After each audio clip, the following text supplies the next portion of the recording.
Bam! What is up with the squad? It's Cess, your favorite IT with Uncle Tendencies in the building with Rock the Man Media, Mr. Shake My Hand. It's Hot Takes. What's going on, y'all? Miracle Rider, what's good? Art, what's happening? Rock, what's going on? What you thinking about hoops so far?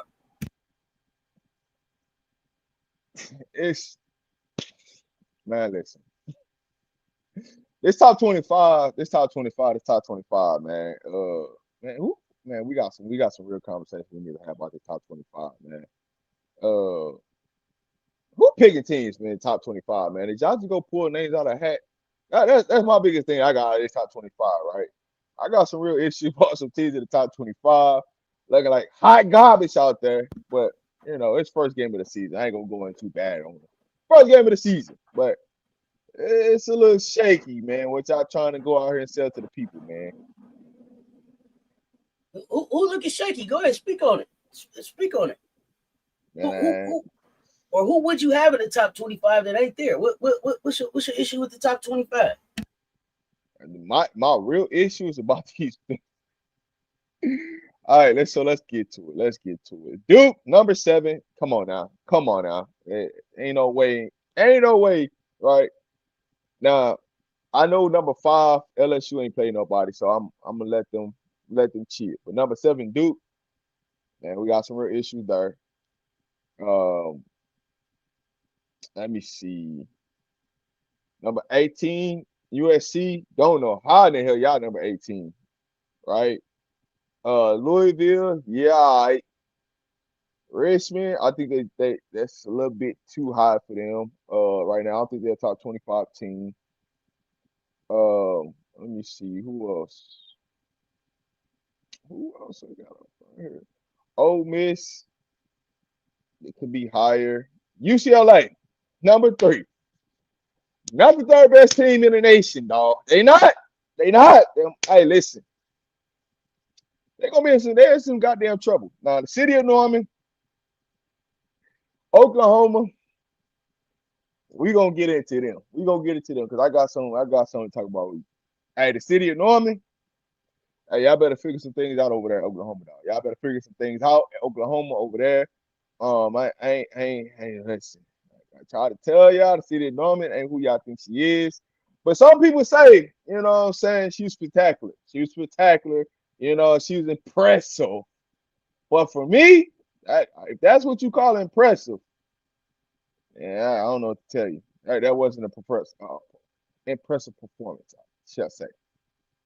Now the team that they went up against the Belmont, that is a tournament team year in, year out. So they actually got a good test first game of the season, but some of these things that they write and saying who some good teams are, ain't good teams. I would have put Washington in the top 25. I would have. Stanford in the top 25. All right. I know people ain't watched Stanford, but hey, Stanford gonna come out gonna be a little different this year. They're gonna be back to. I'm not saying they're all the way back yet, but they getting close to being back into that Elite 8 Final Four with the roster they built out there. So, yeah, man, I got a couple teams that I definitely would push up into the top 25, and I definitely got some teams that I would push down out the top 25. And what I've seen, it ain't been good. And outside of South Carolina and UConn, I'm just trying to figure out who could pass the goddamn ball in the top 25. I've seen a lot of selfish one-on-one basketball being played, not enough team basketball. That's just me. What do you think, Cess? Still pretty early. I see Missy saying Baylor don't belong in the top 25. Baylor definitely belongs in the top 25. Baylor a top 25 team. Tilly Scott finna show y'all something. I'm so happy for that kid. I am so happy for that kid. I'm so excited for that kid. I've been waiting for this kid since Arkansas. We didn't get to see her at Auburn. And just the first 40 minutes that we got to really see her at Baylor, I like what they doing. I like what they doing. I don't know if they win the Big 12, but that's a tournament team. That's a tournament team. You said Baylor don't belong. What about Duke? Ooh. Yeah. Oh no. I think. Let me see. Missy said Duke and Baylor, but I'm not talking about Duke. I ain't talking about them. You know, y'all know I don't. Y'all know how I feel. I'm gonna tell you, Duke definitely is not a top 7 team. They're not a top 10 team. They're not a top 15 team. But Brady only cuts the top 25 for me. I'm just being honest. But I get why they give them this, you know what I'm saying, Carol Lawson, all this, Team USA, boo, boo, boo, boo, boo. They need to go ahead and pick a new coach, but we'll say that conversation for a different. But they're at the bottom half of the top 25 for me. They're really borderline top 25. But like I said, for me, I got Stanford in, I got Washington in, and I'm borderline got K-State at the bottom of that ish. Cause little hibachi, but yeah. No, Baylor belongs. Baylor belongs for sure. Stanford, you gonna add in there. Stanford, you gonna add in there Gamecocks, and Washington, you'll add in there. Them be the 2 teams, right, for me. But who you got, Gamecock? Who y'all got? Hey, listen, if you say Baylor and Duke don't belong in there, who should be in there? Let us know. Let us know who should be in there. Rankings based on last season, so that's that. Rankings will they definitely gonna change. Listen, no, I can't say Notre Dame a top 25 team. We gonna see what they look like today. We gonna see what Notre Dame look like today. They ain't played yet, so I ain't really got an opinion about them because they got a lot of question marks on their team, right? Only thing we do know is they got Hannah Hidalgo. That's about it. But as far as what they got, we still trying to figure that out. But Gamecocks fam, you kicking Iowa out? What's up, Ashley? Yeah. Iowa State hanging on by a thread. Yeah. That's what I'm saying, man. Let's get into it. I haven't Southern Cal. They definitely should not be a top 25 team. Wait. No, I'm just playing. Go ahead, Gamecocks fam. They should definitely not be. Hey, listen. Both of the LA teams, they shouldn't even be in the top 25 right now. They look like hot garbage. I don't care what you're talking about. They look like hot garbage out there. But I ain't have my snacks today, so I ain't have my snacks before the show. So you know what time it is today. It's gonna be up today, one of them days, man. I'm telling you right now. Let me see who on the slate today. Oh, there's games going on right now. Okay. I know we want to see though. Oh, Notre Dame plays at 6:00. Okay, we're gonna see what they talking about.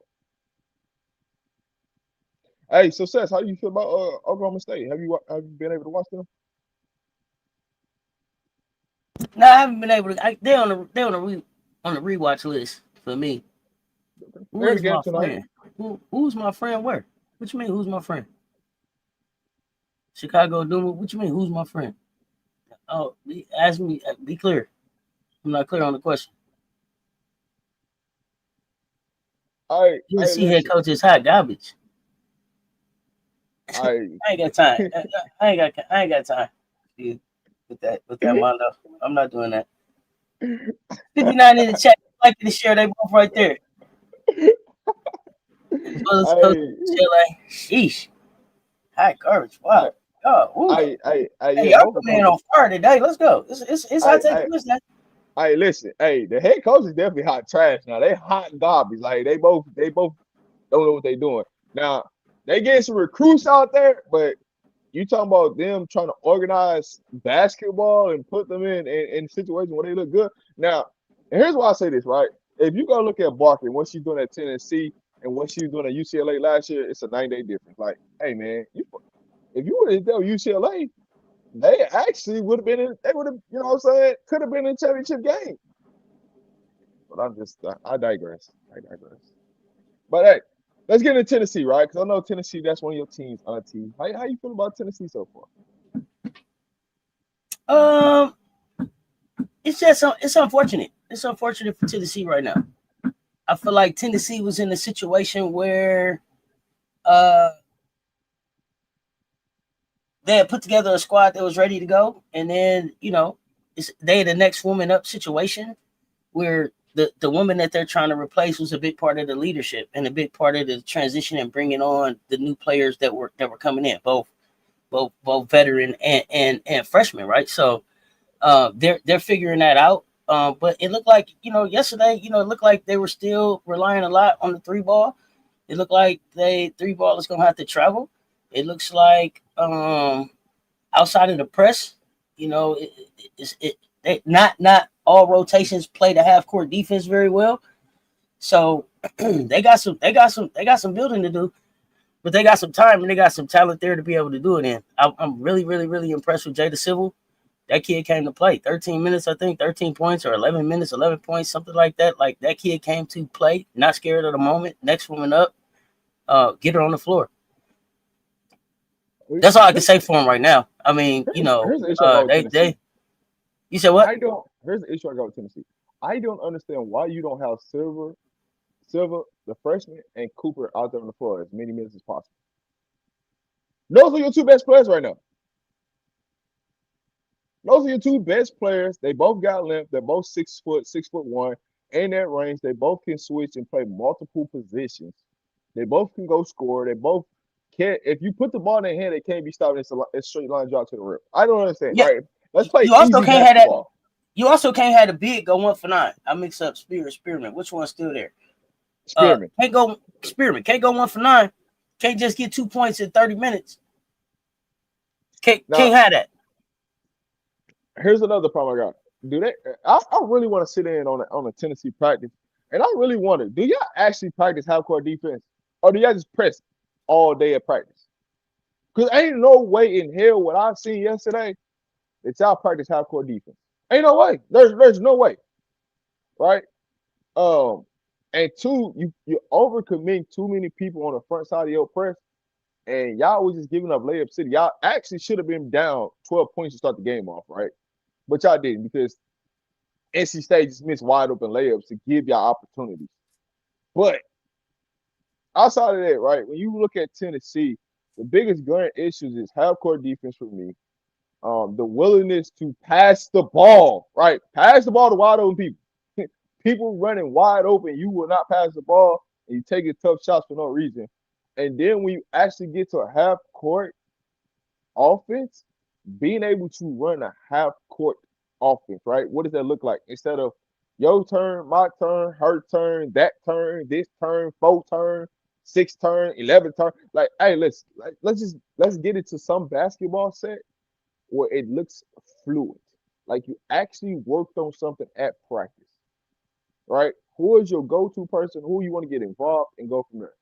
Right? You shot a little bit too many threes for my likings when you could have just got layups, right? You turned down wide open layups to shoot brick threes and building houses. So it's some things that could be cleaned up, but it's also got to be somebody on that Tennessee bench that's got to say, hey, listen, we're not making threes. Hey, let's get the layups because they're there, right? Build confidence. Once you start making shots, that builds confidence, right? When you start missing shots, all it does is it just gets deflated because you're just trying to make one. You're trying to make one. And before you know it, you're down 12 to 15 points because you just keep shooting threes instead of just taking layups. Just a little word of advice. You ain't got to listen to me, you know what I'm saying? But, hey, it'll help, though, if you do. Yeah, hey, listen. Tania is definitely, one of their proteges. Y'all want to get in Vandy next, huh? Y'all want to get in Vandy? Y'all got something to say about Vandy? Okay, all right. Cess, what you think about Vandy?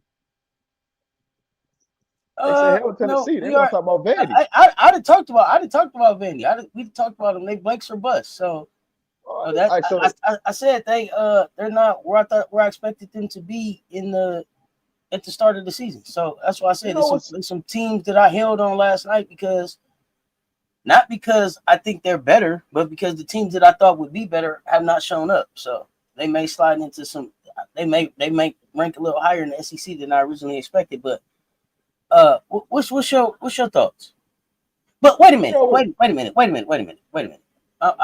Yeah, I'm gonna get to Vandy, but I before we even get there, I'm gonna go back to the game that we were just on because I'm gonna talk about NC. I'm gonna talk about NC State. So I've been on the fence about Camille Pierre. It looked like she found her. It looked like she found her a spot that she fit in. Kid had a good game last night.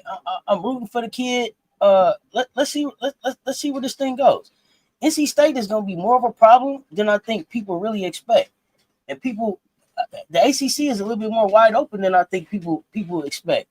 Camille Pierre, Trigger Trigger, Zoe Brooks, Zam, they're scrappy. They're a scrappy bunch. Scrappy bunch. Yeah, not Blake's got a team, but we'll see if they show up. But we gonna see. Vandy is it's a whole lot of Blake's or bust to me. But yep, we'll see. Hey, I know you We like go we I know you like a good article, so ESPN, they just drop something for you. So when you get a minute, take a look at it. You know what I'm saying? You know what I'm saying? They got uh an article for you now. Uh, but yeah. So talking about NC State, right? They one of the things I said last night. They're they got the guard play, they got the wing play, and they got a big right, which is all good. But what they got off the bench is all freshmen. So how fast can they freshmen grow up in a moment determines how good NC State can be. Because they got two talented freshman guards coming off the bench that if they get them up to speed and they can contribute at a high level, it's gonna be hard to beat these NC State teams.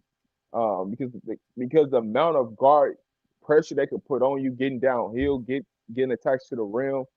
Uh, Now I think they need to clean up their horns action. For those people that don't know, horns action is you got your two bigs either they can come up to the elbow or you can bring them up to the 3-point line. Where you got two big setting screens going multitude of ways. They just got to clean that up offensive wise. But what I've seen, from NC State was what I thought I would see. Especially with them getting Pierre, I think that solidified the growth of where the team can go and they can actually max out this season. you know But I where I but I think they you know where I think Pierre helped them at Rob? And I don't know if it's so much leadership but experience because they were coming into the season losing both Zaza and Rivers, River, right? yeah, Right. So you coming into the season where you got still some young leaders, but are they do they have that experience, all that yeah, experience yet? So Pierre brings a different level of experience and an SEC level of experience that I think may help them with some extra toughness as they go through this ACC. So I'm really watching NC State, but well, the oh, best go thing ahead. the best thing about Pierre last night though is she's always had success against Tennessee. Like she loves playing against Tennessee. No matter what, she ends up with 20 something plus, and she ends up with a double double, regardless of the fact. Well, every time she played them, she averaged a double double against them for her career. So her experience last night, there are some things I was like, yo, pass the ball, give it up. You know what I'm saying? She there are some things I feel like she played solid, but I think she could have played a lot better last night. But hey, she helped them get the dub, so that's all that matters. That's all that matters. Kim Caldwell, can she take it up a notch? Can she take the next step and move past what she showed us last year, which was the platoon changes and the 3-point shooting. I think it's hard for her right now because her players can't play more than 3 minutes on the floor at a time without looking extremely tired. So I think that's hard for her to make adjustments. But the adjustment they can make is they can go 3/4 court instead of full court. They can go to more of a zone press instead of a man press. You can help keep your players out there longer where you're not having to platoon as much to where they're able to make shots on the offensive end. A lot of this, them not making shots on the offensive end, comes down to they got dead legs. They don't have no bottom half. So with them not having no bottom half, that affects shot making. And so when she figures out how to maneuver, you know, being able to press, being able to pull it back, being able to go 3/4 court, being able to understand that you can put pressure in a half court, they'll be able to do a lot more things and be more open. And I don't know if she's willing to take that sacrifice or she just want to keep going with this running gun style, which is only going to get you to the second weekend of every year. It's not going to get you no more, no less. So you can do it, but you have to fine tune how you do it. And fine tuning is understanding how to put the rotations in the right places. I think she needs to make some adjustments to her offense, like far as her offense go, but also think she needs to make some adjustment with the rotation of who's playing with who, and that's gonna take some time to figure out. So I think you got to give her probably 10 or 15 games for her to really figure out rotation and how that looks. But I think as the season go on, she's gonna have to get that thing down to 8. Like you can't play 12 kids. You're gonna have to get that thing down to 8 and just roll with that.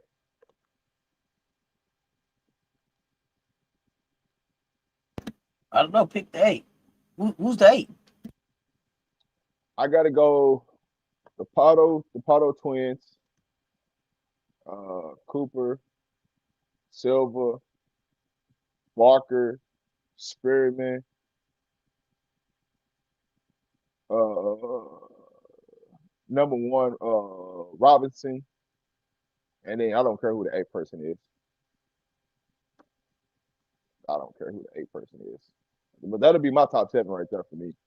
I don't care who the 8th person is. You can pick a name out the hat. Whoever's gonna come out there and get something. Um, but for me, I think she doesn't allow her team to get into a rhythm. And by the time, as soon as they get into a rhythm, she's already subbing. So now you got to try to build another rhythm and get them going. And so when she figures out how to get them into a rhythm before she subs and allow them to really place and play at a high level, that's when Tennessee's gonna be at their best.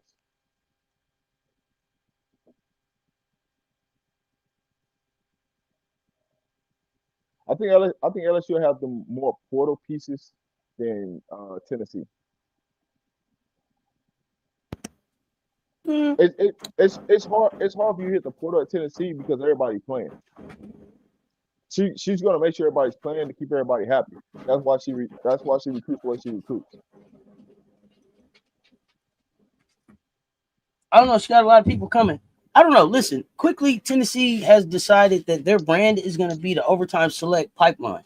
Yep. So all of the overtime select kids, and that's a good rebranding for them. You know what I'm saying? They had to figure out a way to make themselves relevant again to jump back in here with these kids and then get some of this Adidas money that they got available spent. So great marketing tactic for them. So they got a lot of talent coming. So maybe some people jump into the portal, but for the most part, the way that they're rotating in and out, it gets them, in the game, and that's cool. These 2 minute, 3 minutes, these spurts, right?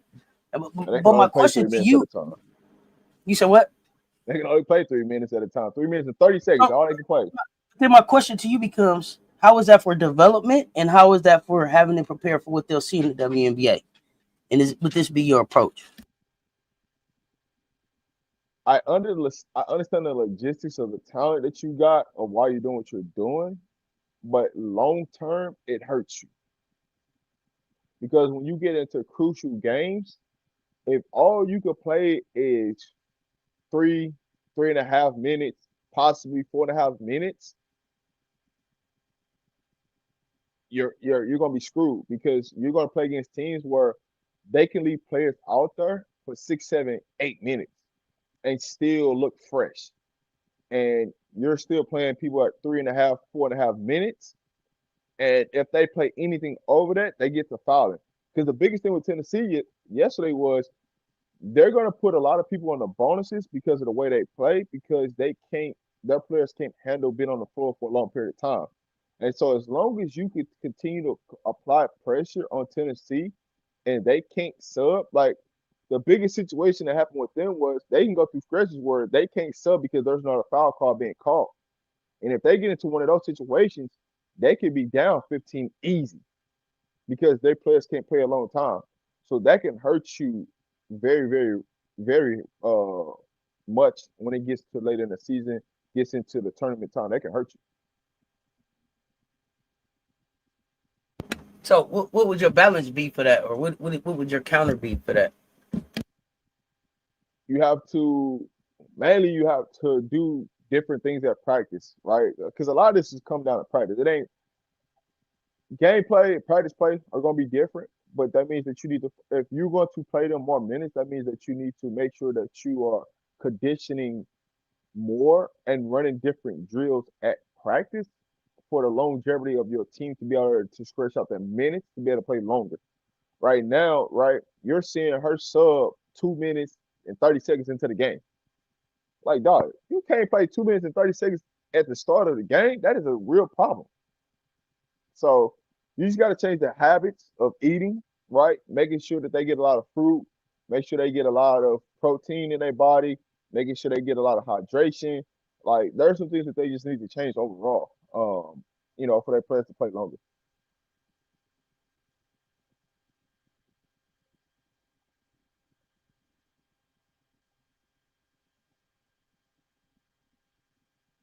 Oh yeah, yeah. That's always gonna be the case though with Vandy. I said Vandy with Tennessee. If you get them into a half court game, right, they're always going to struggle because they don't practice in a half court setting. They don't practice situational basketball. And when you look at last night, right, the biggest issue that got Tennessee in trouble is situational basketball. Understanding, hey man, when it's crunch time, who do I have on the floor? I can't be platooning with 4 minutes left, like 4 minutes left in the game. I get down to the 2 minute and 30 second mark. I'm still platooning. Like you can't be doing it. That's not winning basketball success. You're not gonna have a lot of success doing it. So when you get down to you can platoon all the way up until you get to the last 4 minutes of the game. The last 4 minutes of the game, you need to know who are the best five that I can trust that can go out there and play at a high level to finish this game. That's what you got to figure out. And if your answer is platooning, you're going to lose games that you shouldn't be losing because of that. Because it's not going to be successful because of rhythm, right? Another team could be hot or they could be ice cold, but then you sub and you can give them the capabilities of stringing along the game and helping them win because of what you're doing and poor execution, right? And then you're talking about offensive, not knowing, all right, hey, if I got this in, I'm going to this person. Now, if I go in platoon and it's not my final group that I really trust, damn, now who do I put the ball in their hand? So, like, if you go to that second unit, who's got the ball in their hand? If Cooper's not on the floor, who's got the ball in their hand? Who's your go-to player? What are you drawing up? What are you running? The talent's there for sure, but you still got to it's got to be some type of roles defined. And at Tennessee, there's no roles defined. It's just everybody go out there and take the shots, right? You can tell Barker, she's just taking shots. She's taking shots just to be taking shots. Not saying that they're good shots, not saying that they're bad shots, but a lot of these shots that they're taking, that Tennessee's taking, it's out of character shots. That's like, yo, we can get that shot at any point in time in the game, but let's run some quality offense. We can get that shot at 5 seconds left on the shot clock. Hey, just run some offense. So you platooning with under 4 minutes, that's kind of crazy. Like that's something that you can't do. And they got to figure that piece out. Now I'm being a lot critical and being very, very hard on them at the beginning of the season because I expect more out of Tennessee. With the talent they got, they should have easily beat NC State, who was only playing 7 people yesterday, by at least 15 points. They lost their game just off of prayer, not understanding the game plan, not understanding time, situation, score, not understanding situational basketball, and putting themselves in foul trouble out of frustration because they're not getting foul calls.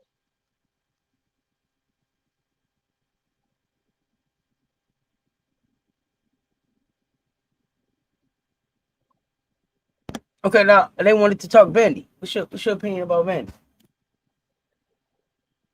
I got a couple opinions about Vandy. Vandy could be great if Michaela Blakes passes the ball. Vandy will be great if Michaela Blakes passes the ball.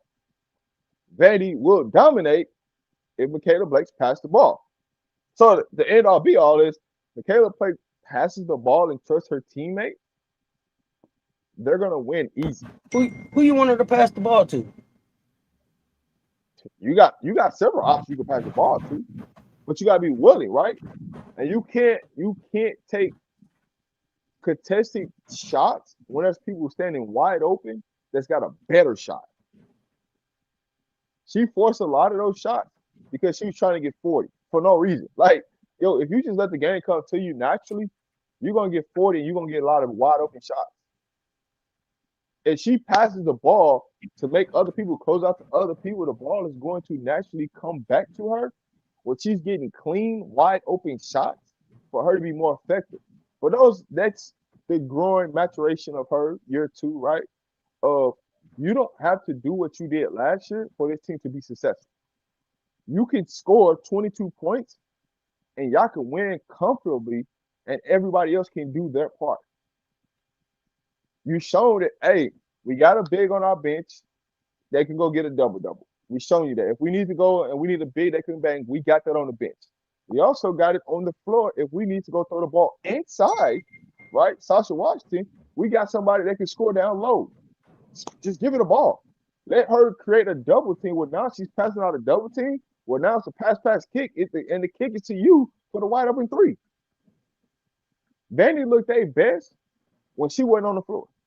To be honest, they looked the best because they were passing the ball. The ball was popping. It was crisp. They was running. They were actually running offense. When she's in a game, she's trying to take the air out the basketball and stop the basketball from moving when you should just pass it and allow the ball to come back to you. But that's just me. So don't be a little. I ain't have my snacks today, so I'm gonna let people have it for real today. Like, it's just happening. Yeah, Mondo. I mean, Rob was saying that too. She may not trust her teammates, and so when you look at the teammates that's on the floor, who is the teammate? Is it so? Here's my thing. Here's my take on Vandy. I expect Vandy to be better when Michaela and Sasha have had more time to play together.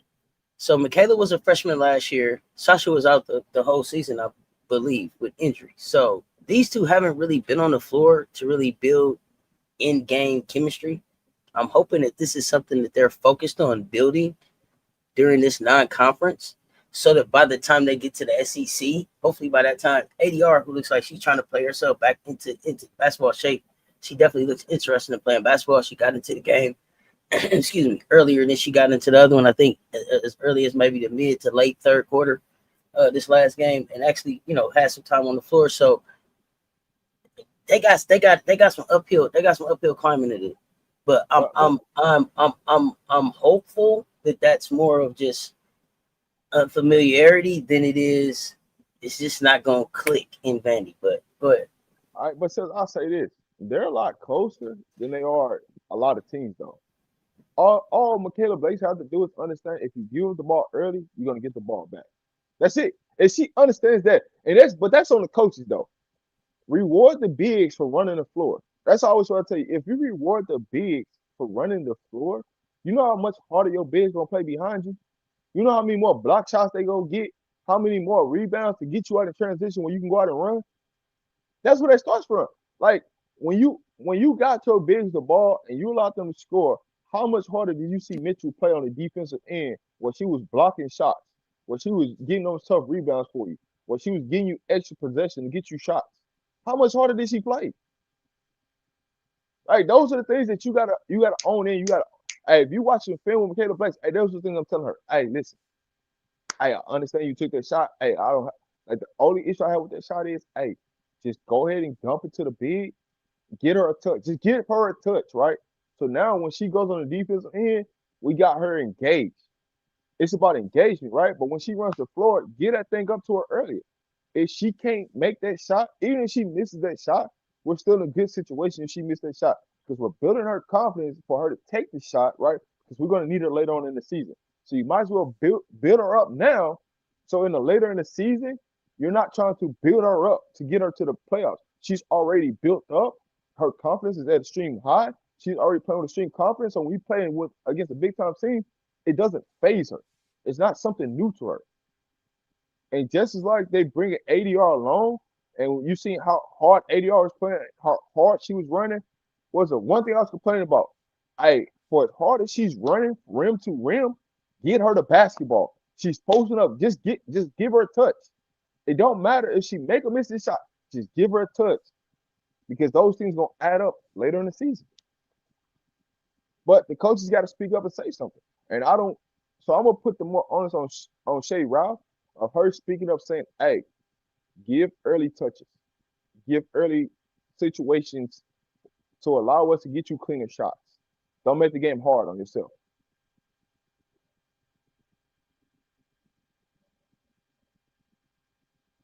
Okay, I see y'all saying this to coach. Okay. So, question for you in the chat. As a GM, does Janiah Barker consistently moving teams impact where she gets drafted?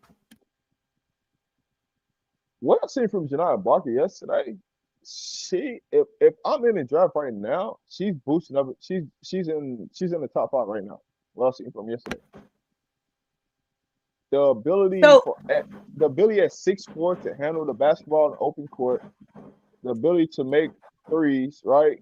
The ability to rebound, the toughness. Like, yo, if I'm taking Janiah Barker, if I put that Janiah Barker on the Aces right now, and I took out Alyssa Smith, we improved. but here's the thing, though, too, Rob. I want people to be careful about Janiah Barker and the narratives that people try to push around her. Did she switch schools 4 times? She did. But let's look at how she switched those schools, right?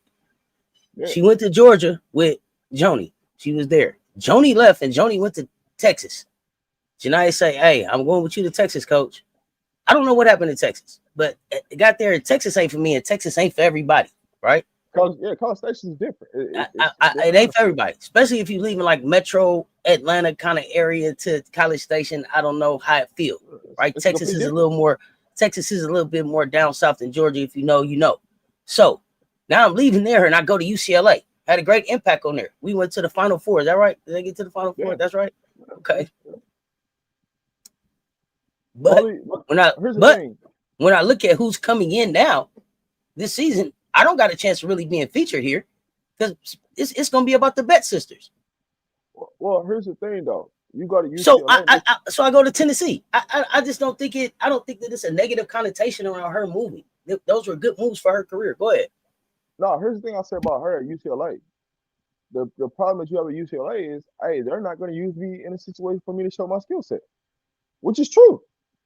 Like, if you watch what she's doing at Tennessee and you turn on any tape from last year at UCLA, they were not going to allow her to play like that. So you have to leave. Like, if you're looking at, hey, my goal is to get to the dub, and I need to showcase as many skills as I can to push me to improve my draft stock. I can't stay at UCLA because I'm not going to get that opportunity. Because every opportunity you're going to tell me, I got to throw the ball to Betts. I got to throw the ball to Betts. I can't shoot. I can't play in the open court. Those are all good call outs. Good. Them is all good call outs. I didn't even think about that because I was like, hey, you not even going to get on the floor, homie. Forget about it if you get to shoot any of that. You ain't getting on the floor. But good call outs. Yeah, but those are the things that, like, when you look at her stock, it's like, yo, that thing just went from here to here. Like, you just showing that at Tennessee, like, yo, dog, I didn't know she had all that in the bag. But you don't know that because what she's been at. What does it say about her going back to the SEC too in her final year? She didn't go to a lesser conference. She went back to the SEC to be able to show her skill set against the best in the business. So it's some people, and I agree, pretty ugly. It's some folks who it's like, damn, you just look like you're chasing a bag. I don't feel like that's Janiah Barker's situation. I don't. I also feel like there was a personal connection in. I also think that there was a personal connection in the LA area that brought her that way too, right? So it felt good for her both educationally, athletically, professionally, and personally. And then she made a better decision for where she's trying to get to it in the WNBA, and also being able to look at shit what the 4 has to do in the dub and the challenges that some of these players that got drafted and then had to go through to be able to stick. Yeah, I need to go show all of this stuff that I can do. All of this stuff that I can do. So I actually like the move for the kid. This would be the last thing I'll say about her is she's got to mature. She's got to mature. It's definitely some growing. I agree. But I think she can do that at Rocky Top. You back? I think we have some technical difficulty. Yeah, I like Barker's game. She wasn't a player that I had watched, and then she was a player that people kept trying to put a jacket on for me. And I just kept looking at her like, I don't know if she really wear that jacket. I don't know if that jacket fit her. So, when I'm watching her, it's like, yeah, nah, I don't think that about that kid. All right. Sorry, my bad. I was saying the only thing that I seen last night that she just started work on maturity. That's it. Other than that, what she's shown on the floor game wise, I'm good with. Just got to work on the maturity of in her areas, right? You know, but she's fine outside of that.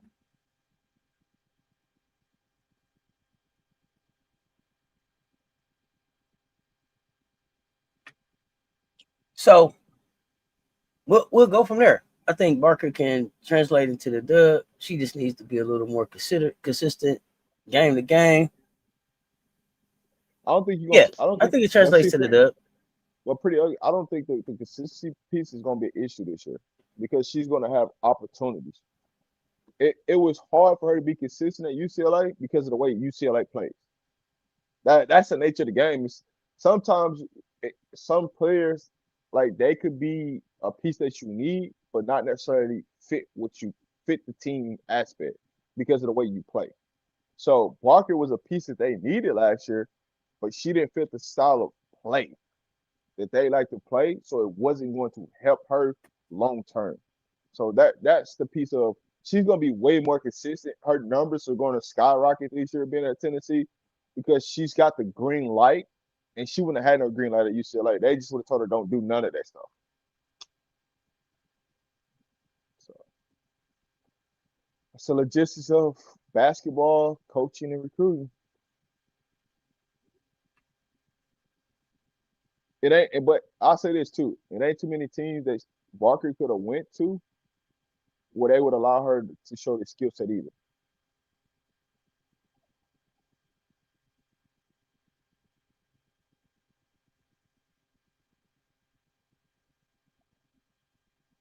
I said so. Listen, it was probably a lot of places she could have went to. It's probably a lot of places she could have went to and did what she wanted to. I don't know if they would have gave if they would have been able to meet. You know what I'm saying? All of her, I don't want to say demands, but all of her requests, right, through the negotiation. A lot of places she could have went, but I think she went someplace where she can show her skill set and be impactful. Like Tennessee is gonna make some noise. They got to figure No, out I'm saying, that three I'm ball saying not from the, traveling. yeah, I'm saying from No, no, the no, impact standpoint of her game of what she's showing. There's not a lot of places that they would allow her to do that. They would have gave her the no, no, money, no. for no No, no, doubt. no, no, no. I'm just saying there's a lot of places she could have went, but I think that she made a good choice. There are some people who could have just chased the bag. So this is why I think this kid, I don't know. I think she gets a bad jacket sometimes. I think that this kid isn't as I don't know. Sometimes I I said, think when I hear people talk about her, especially in the chat, sometimes it's a negative connotation, like she's selfish or something. I don't really think that that's the truth about the kid. She don't say a lot, but I think she's about hoop. I think she about hooping. I think her and Talasia Cooper going I think they're gonna show the world this year. the reason LSU why really use Barker. the reason why I say it wasn't a I mean, money move could have, but because she had a lot more money being offered to her than what Tennessee was offering her. So she oh could sure. easily I'm just saying. she could I'm she just could I'm, easily got a meal. right now. Just I'm think just about it. If Smith got a half a meal to go to Virginia and you ain't heard nothing about her, Walker could have right got her. now. Yeah, right now I'm just talking about. I think the reputation that I think Yeah, people or yeah, the assumptions that I think people make about this kid. Like, yeah, hey man, y'all take a minute and just check her out for a second. Check her out yeah. for a second. She different. She different. You know what I mean? Hey, she almost took Caldwell's shoulder out of socket when she pushed her in the shoulder sitting at that presser talking to her. But she's that kind of kid, man. Like she ain't for every coach. Every coach ain't for her, but I think she found one that worked for her. You know what I'm saying? You know Hey, what's crazy though? under the right coaching Yeah. system. There we You know go. what's crazy? Seth? A lot of people misjudge people because they don't peel back the onion and actually look to see what the hell went on. What really went on that transpired to You know what understand though? what Sometimes do it even matter though? Sometimes, Rob. Sometimes you shouldn't just give a kid a clean slate. Did it happen to you? You know what I'm saying? yeah, but hey, but Seth, you talking about a lot of people that ain't never played collegiate basketball or played high enough sports to understand what it is. A lot of it's just keyboard warriors. You get what I'm saying? Yeah, It's yeah. it's a difference. Like if you played the sport or you played a sport collegiately, you understand what people go through. And when you hear somebody, and think about it like this, right? Say you didn't play a collegiate sport, but you went and listened to the situation that happened in Texas or the situation that happened in LSU, it'll get your mind open. Like, yo, there's more things going on than what people be leading on, and why people ain't performing. Like, you be like, hey, we got this talented kid, but why she not performing? But then when you heard the actual story after the person leave, ain't no way in hell she's gonna perform. Or this person's gonna perform. I think that people get so caught up in the student athlete of other people, man, that they forget that they just a human first.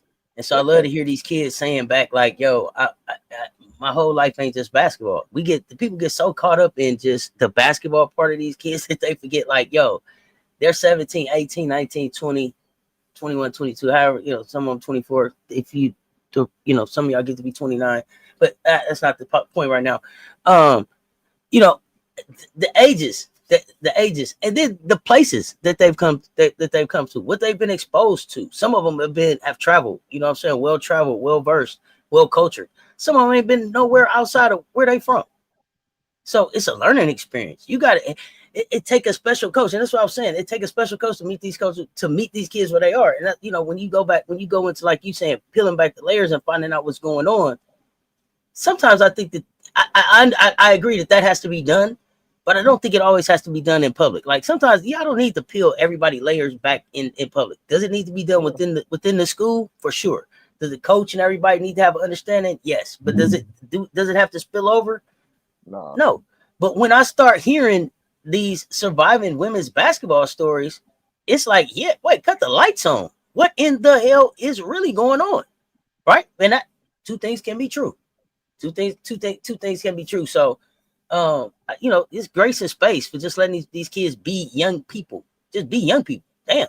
I was talking about Smith, and she didn't even play yesterday. Oh shit.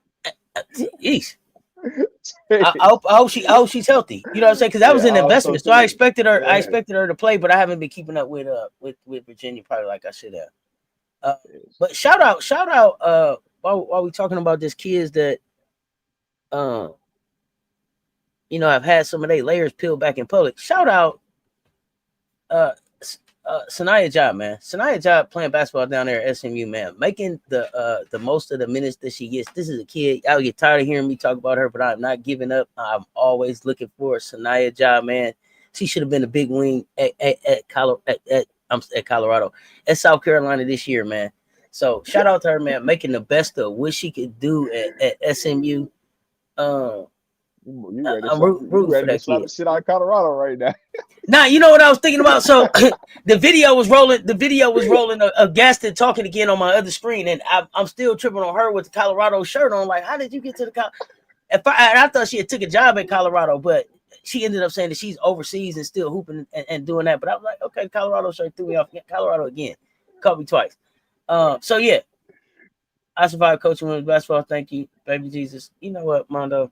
Hey, shout out to the product, man. Product had a good first game, man. I know they're going to notice, man. Kiyomi, in a new space, trying to, trying to produce differently so far. So looking for that. But now you say ESPN dropped the article. What article they dropped? Let me see which one you talking about. If I seen it already. Saying that the key questions shaping the 2026 women's NCAA bracket in March just dropped today, a couple hours ago.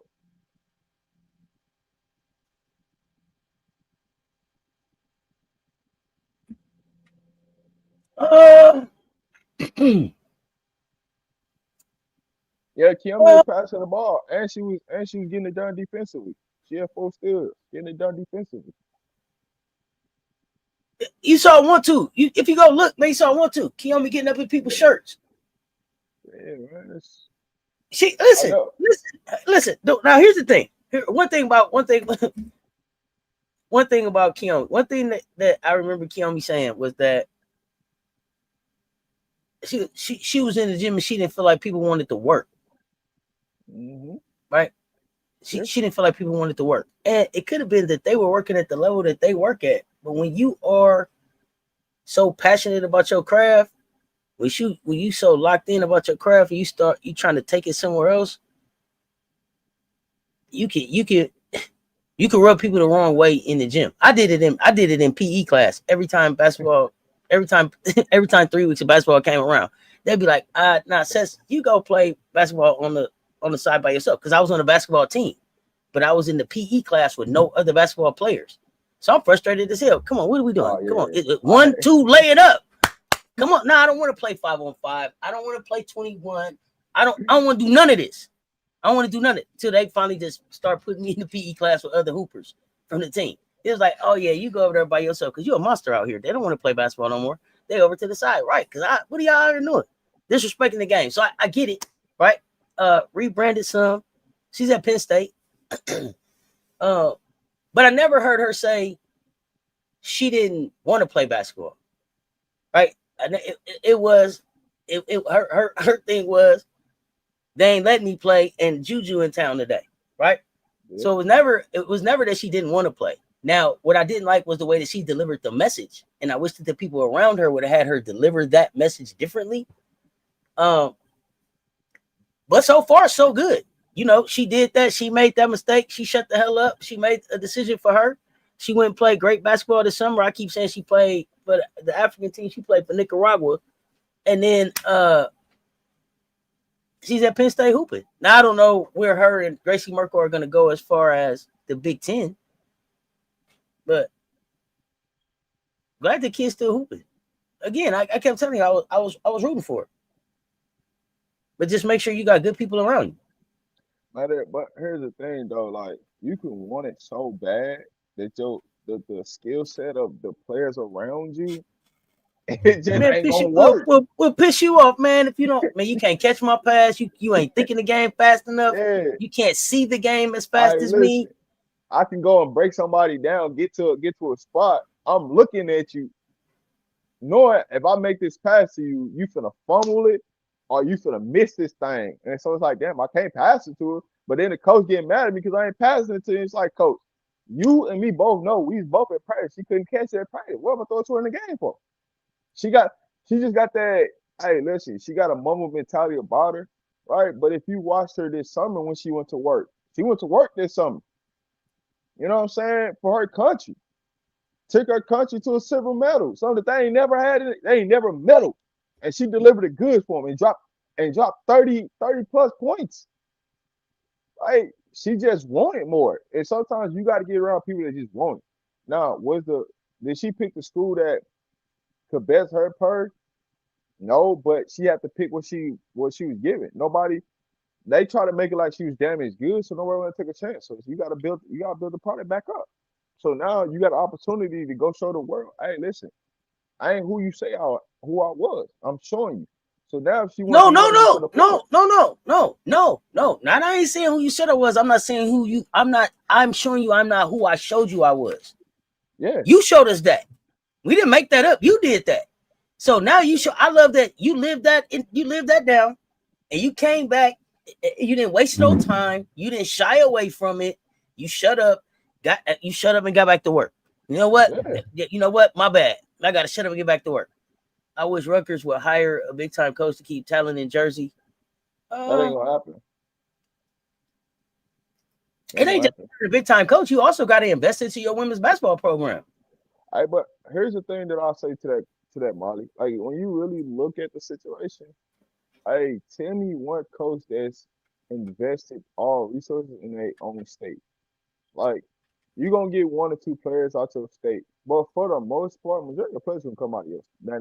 They're not going to come from your state. So, as much as we can be like, man, we keep this person, like, that's what, like, I could get mad at the state of Colorado. I can get mad at Colorado. I can get mad at Georgia. You know how many people in the state of Georgia, that if they just kept their players in Georgia, at the University of Georgia, you know how dominant they would be?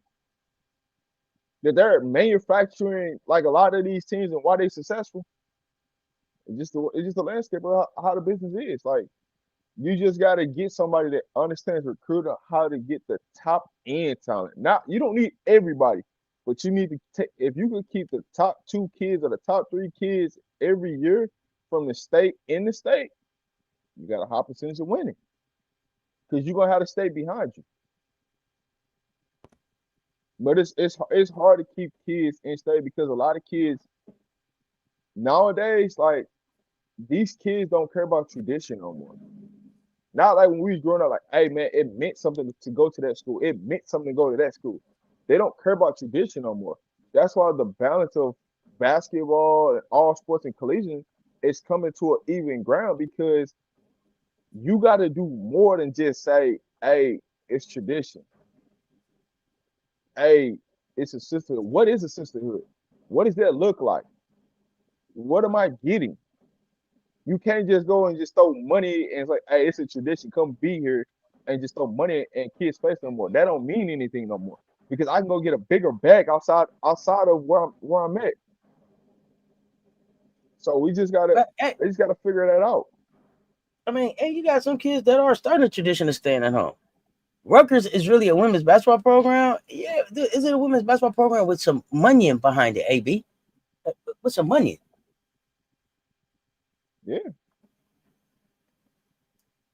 NIL, revenue sharing, collective, portal. It brings parity in the in women's college basketball for sure. Hey, AB, so here's the thing. You could say it's a women's basketball program, but does the AD treat like it's a women's basketball program? Because that's what it comes down to. Is your AD invested into the program? If your AD ain't invested into the program, any and everything that y'all want, y'all will never get because the AD ain't invested. I mean, that's what it starts with.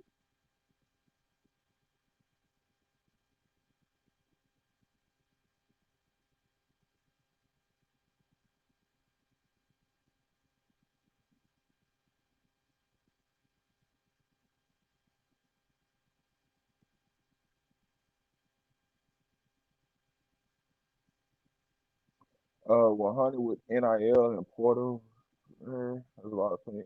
Hey, listen, you can make a brand new team in a portal in 5 seconds if you know how to understand how to scout.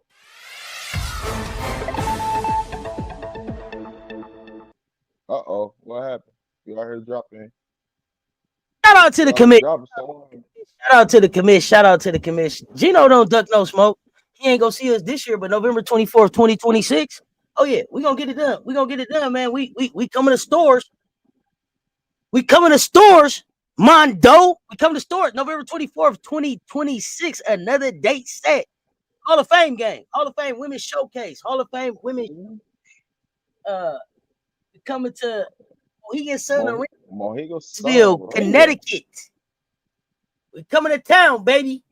We coming to town. Shout out to the commission for breaking the news. Shout out to the commission. Let's go. Let's go. Let's go. Let's go. Mondo. They just dropped that thing 3 minutes Mondo, ago. November 24th. What are you doing? Uh-oh. Mm-hmm. Breaking news. We back. Gino don't duck no smoke. He couldn't get us on the schedule this year, but here you go. What you got? Hey, Cess, you know, Don knows something. Something up, dog. I'll tell you something up. You see how Don's scheduling right now? She knows something. Get your popcorn ready. She knows something. She said we're going to Paris. Y'all said she ain't getting nobody, right? Y'all seen all these people leaving and she ain't got nobody coming. She knows something. You don't schedule where you schedule like this. You know something. They say, why you going to Paris? She said, I don't know. Might have a French player. Yeah, she knows something. Something up in the water. I don't know. It's gonna be fun. Women's hoops is gonna be fun here. Now that is actually a name of a showcase that makes sense. They be having teams playing championship classics that ain't never won a chip. You know what I'm saying, Gamebacks? Hall of Fame. Here we go. This is what we talking about right here. This is what we talking about. Man. Hey, Gino knows something too. Mm-hmm. They know something. Hey, no AZ Ford next year. No Sarah Gino knows something too. And you got Sarah Strong. What you got coming in? Gino? Hey, listen, that's what I'm saying. Y'all know something, dog.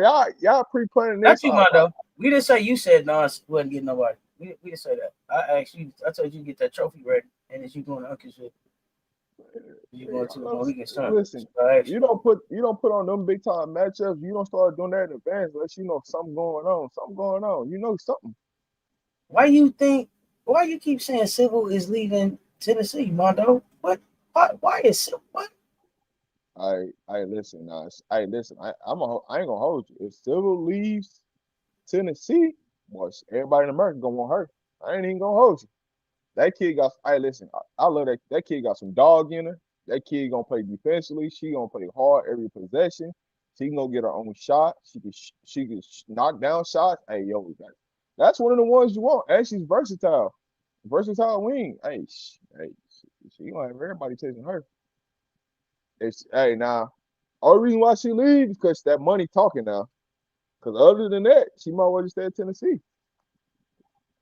Because she gonna get every shot she want. That's it. I mean, there's no reason that the players coming in next season should push her out. Like she should be solid, especially the way they rotate. Listen, the only reason why she leaves is because she trying to somebody telling her to go get that money on, because that money on is speaking. Her agent telling her to do something like that. That's the reason why she leaving. Is Civil an Adidas kid?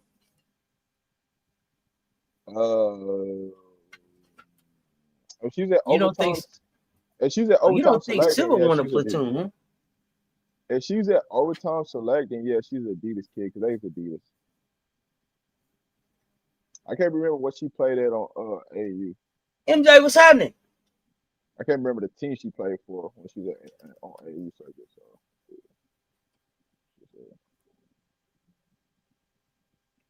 Oh, I ain't worried about Don getting no players. I ain't worried about Don getting no players. That's never a concern. We get what we supposed to get. That's for sure.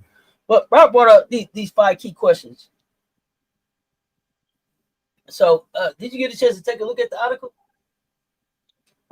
I actually I literally pulled it up while we was on hot take. I was like, yo, did you see that article?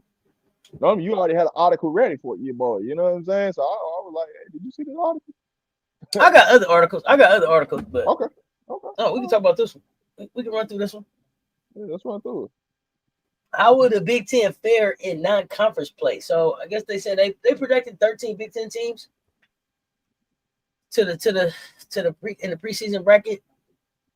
That's wild. 4 of them are 9 seeds or lower: Nebraska, Oregon, Illinois, Minnesota.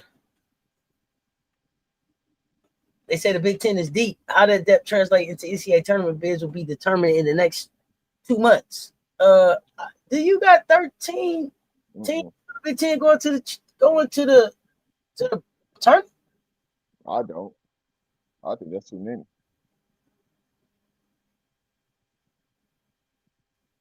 What conference do you believe puts the most teams in the tournament? SEC. Okay. Followed by? The Big Ten to be after that, but the SEC. No, she's a Nike. Silver's a Nike kid. Because Tennessee's Nike. How long will Tennessee stay Nike? Mondo, it's no reason for you to type Big East in there. It's no reason. The way they recruiting, which is surprising because they're attacking a bunch of Adidas kids. Yeah, Candace up from. Yeah. Mondo, there's no reason for this. There's nothing big about the Big East, man. The Little East, man. Hey, the Creighton Blue Jays lost, I think, the other day. Oh, don't do that. Don't do that. I don't know why y'all feed into that. They changed to Adidas next year. Thank you, MM-Dub. I knew that. I knew it was something. Yeah. I knew it was something. I knew Adidas. I knew it was. I thought they was Adidas already this year. But thank y'all for keeping me honest.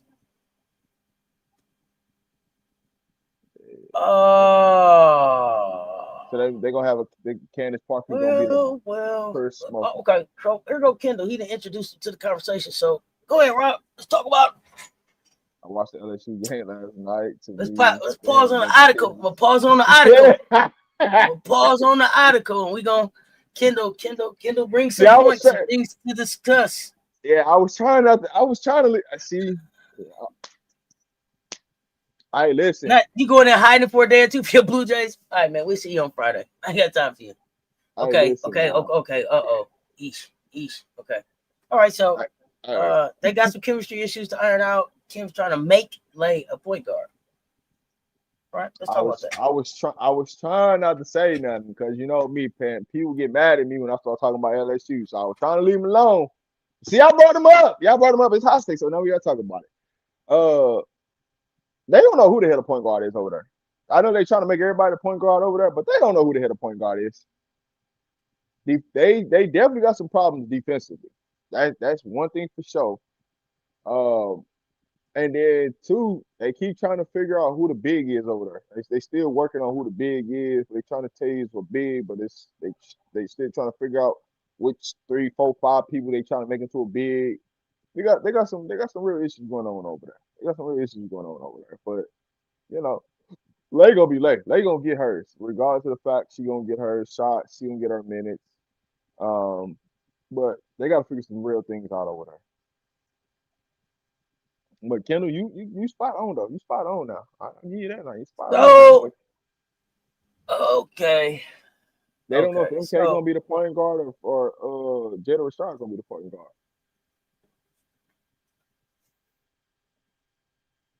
It don't look like Lay interested in being a point guard. I can say that. Okay, but what about this comment?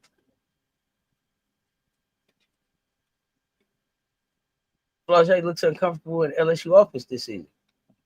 She looked like that last year. Bro,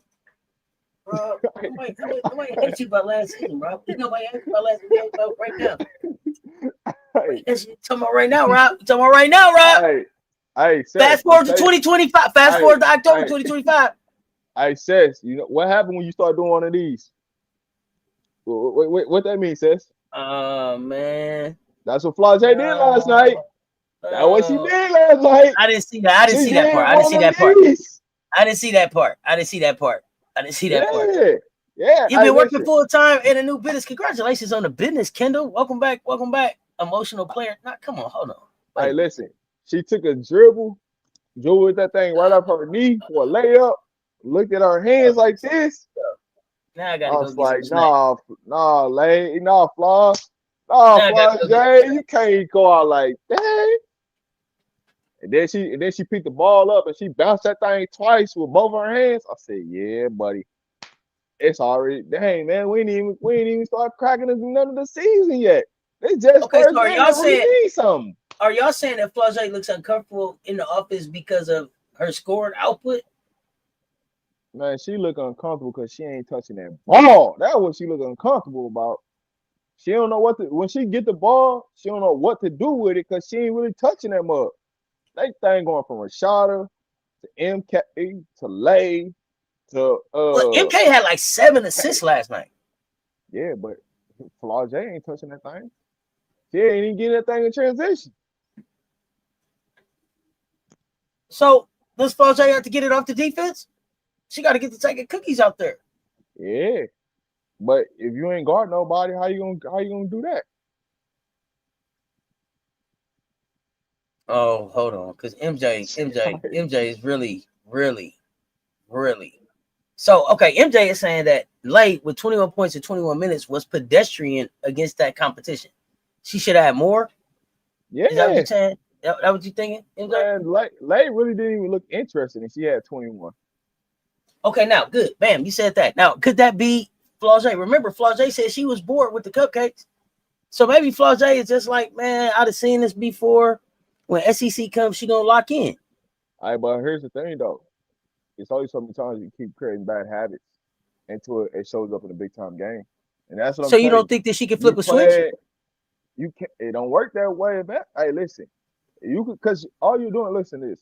You're just playing cupcake after cupcake after cupcake after cupcake. So as the season go on, you're building bad habits. So about time you get to a real game and it's time to verify what you've been working on, it ain't gonna show up. Because Flau'jae ain't got no confidence. A lot of these kids ain't got no confidence. They just out there. Now they did. Hey, listen. Now they did put Meg out there. Now, yeah, they did put Meg out there.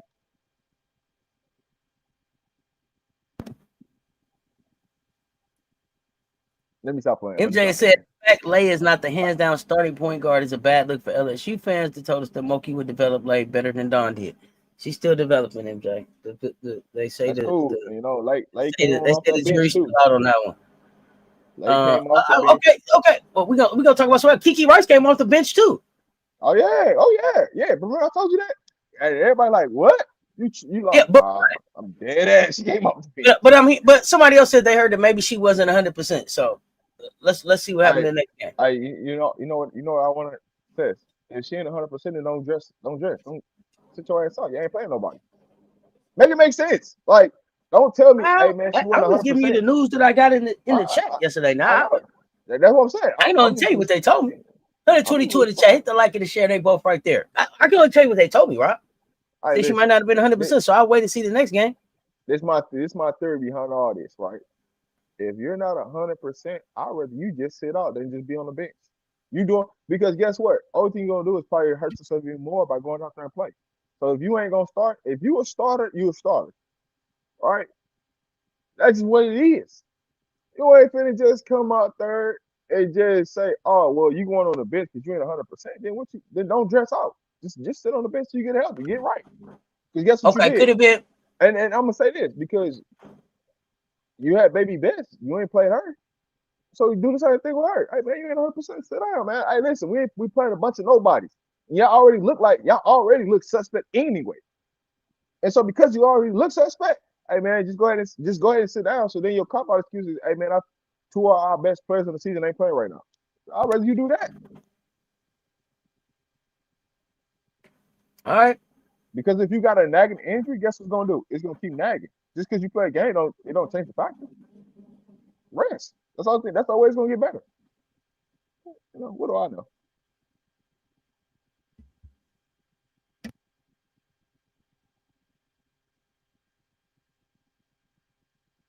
And you can always count for Flau'jae to have 3 fouls. Always. No, she had one. I was tripping. Went wrong line.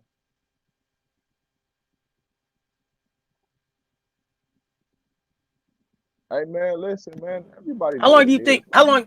How long do you think it takes for Kim to realize that? Realize what? Lay as a scorer. Oh, she know that. Listen, that's why they recruited her because they needed to score. Or did they need a point guard? They didn't necessarily need a point guard, but they knew they need somebody to go put the ball in the hole. Oh, they knew that. Like Okay, then who was Caitlin Gilbert then? let's you talking about 15 minutes, 9 points, 2 or 4 shooting, 2 rebounds. You talking about her? What score is she doing? Okay, let's go through it. Let's go through it, right? Let's go through Baylor, number 3, right? 5 points, 16 minutes. I understand the minutes from yesterday, but wasn't that what she came there for? Wasn't that what she was supposed to grow into this season when the other people left? What, a score or a point guard? The scoring point guard. Man, all right. Let's see. Hey What? man, Come on, show man. Not man. What does that mean? I ain't never seen what's going she doing? Who's she's going on? That's all I want to know. Who's she's going on? Now there is something interesting. I do see it right here, right? So we got a mod joiner, right? She had 8 points, 4 rebounds, right? 4 of 8, played 16 minutes, all right? And then you got Kate Koval. She played 13 minutes, 7 points, 4 rebounds. So out of your 2 bigs, you got 15 points and 8 rebounds.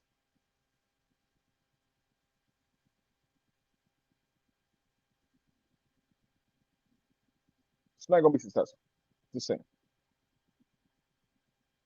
And y'all had Joyner come off the bench last night. So I guess y'all rotation bench is gonna be Flau'jae, Joyner, and Knox. Those gonna be your 3. That's your top 8 right there. Okay. All right. Okay. Cool.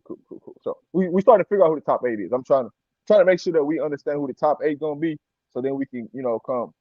And so your starting point guard only played 14 minutes last night and only scored 5 points. With what? How many assists did your starting point guard have? 2 assists. 2 assists. 1 turn. So she's a 2-to-1 ratio. Okay, that's fine. That's fine. So okay, I'm trying to make sure we lay down all the foundation of what that looks like. So So I did notice in that game, Lay started the second half. Do you think we'll see a lot of that? I think that Lay's for sure on the floor when they finish, right? But do you think we'll see maybe Lay not start the initial part, the initial first of the game, but maybe start the second half? Could you see Kim doing a rotation like that? Cess, hey, now we got to make sure her lungs can hold up now.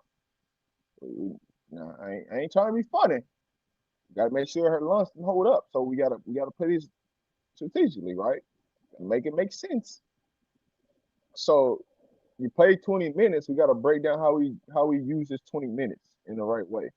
So she gonna play the last four minutes, right? So how we maneuver in the first 3 quarters to where she's able to be ready to go at the last 4 minutes. So you bring off the bench. She plays half the quarter.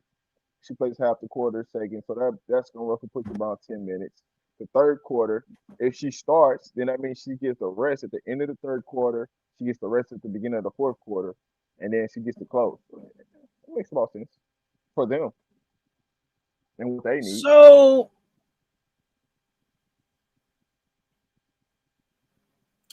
do you think Lay is going to be limited to just like 20 minutes a game with LSU? You don't see Lay playing more like 25, 28? Can she? Why would she? You don't think they'll let her? I don't know what you mean. Hey man, you can't be tugging on shirts to play 25 minutes now. That's I don't know what kind of shape she in. Every time I see her play, it's a bunch of tugging shirts asking to come out because they tired. So I'm trying to figure out how can you play extended minutes. No, she said this is the hardest she worked in her life. I don't know. Right. So she was 6 seconds away from a minute, right? I mean from 21 minutes. So you're asking her to play 4 more minutes. Could you? So that means you could ask her to play 1 more minute from every time she was out there.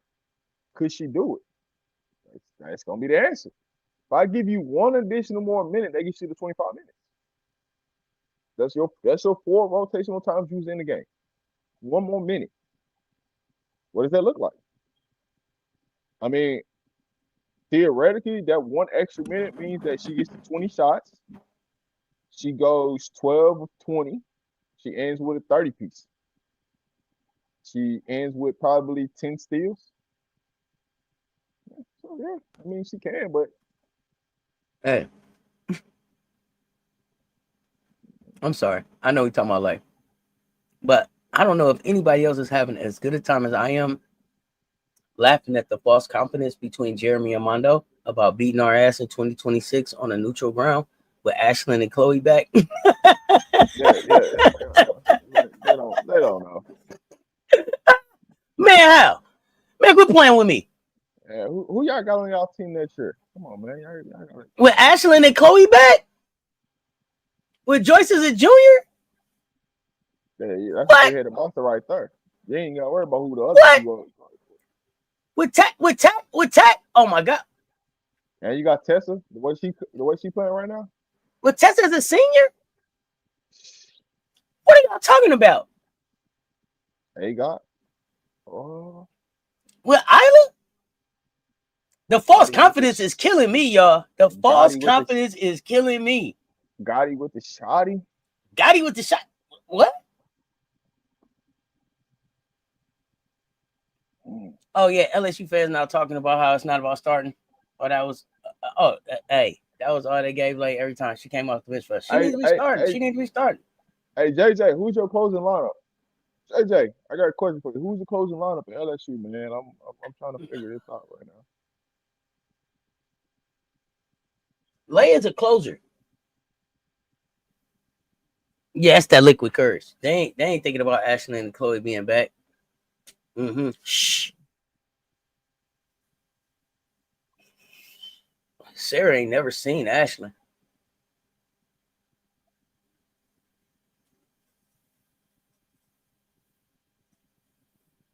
Broke it all down to pressure. What fans are saying is all I'm saying. I say you the coach. I just want to know what it is. I don't care what Kim talking about in the first. All right, if I can dissect that, hey, shit, man, listen, all right, man.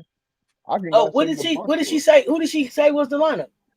Yeah, I can dissect the lineup and say, hey, these are the top 8. Hey, y'all just keep making sure y'all get Big Meg ready because y'all gonna need her. Make sure y'all keep getting her ready.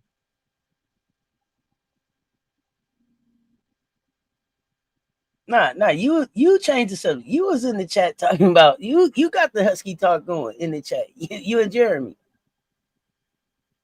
Jeremy, you here? You still here? Now, Jeremy, I'm gonna try to tell You you double now. check it. You double check. Yeah, it's both Ashlyn and Chloe. Y'all better hope they don't let old Coke back. Now, Jeremy, I done told you about that lesson now. You done learn with the Minnesota Lynx now. Don't go putting it. Hey, you done learn now. Okay. I just want to see. I want y'all to stay as confident as y'all. I, hey, Jeremy. Hey, this is gonna be the second lesson now. You done learn. You done learn about Minnesota Lynx. So, oh, you at work? Oh, okay, I got you. All I know is LSU players better be well conditioned when they play us. Tessa played 33 minutes without breaking a sweat. Shh. I'm sorry, Don. This is hey, listen. You wasn't talking to us. It was a private conversation. Oh, okay. All right. Oh, Mondo. Shh. Back to the corner, Ram. Back to the corner, bro. Conversation Jeez. I just came can't out in with you, public bro. now.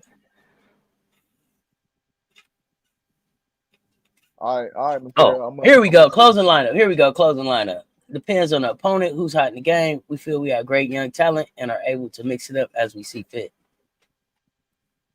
Okay. Depends on who's hiding the game. Mm. How you feel about that, Seth? Depends on who's hiding the It's definitely one approach, Rob. game.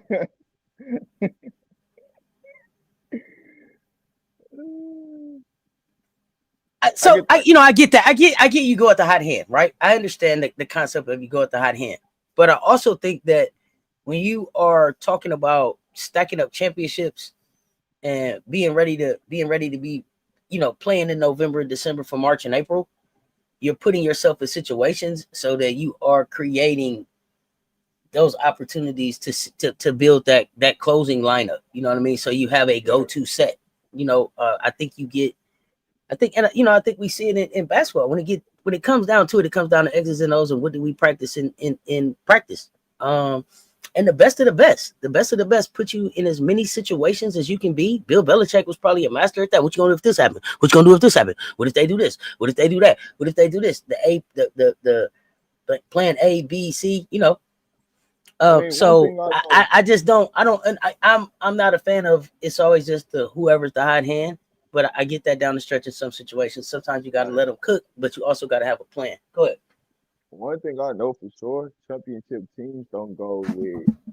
I'm gonna go with the hot hand. I'm gonna roll the dice. Whoever the hot hand is, here's why. Whoever you have an idea as a coach for your finishing lineup is, you're gonna put them out there because you want to see them with adversity, so they understand all situations, right?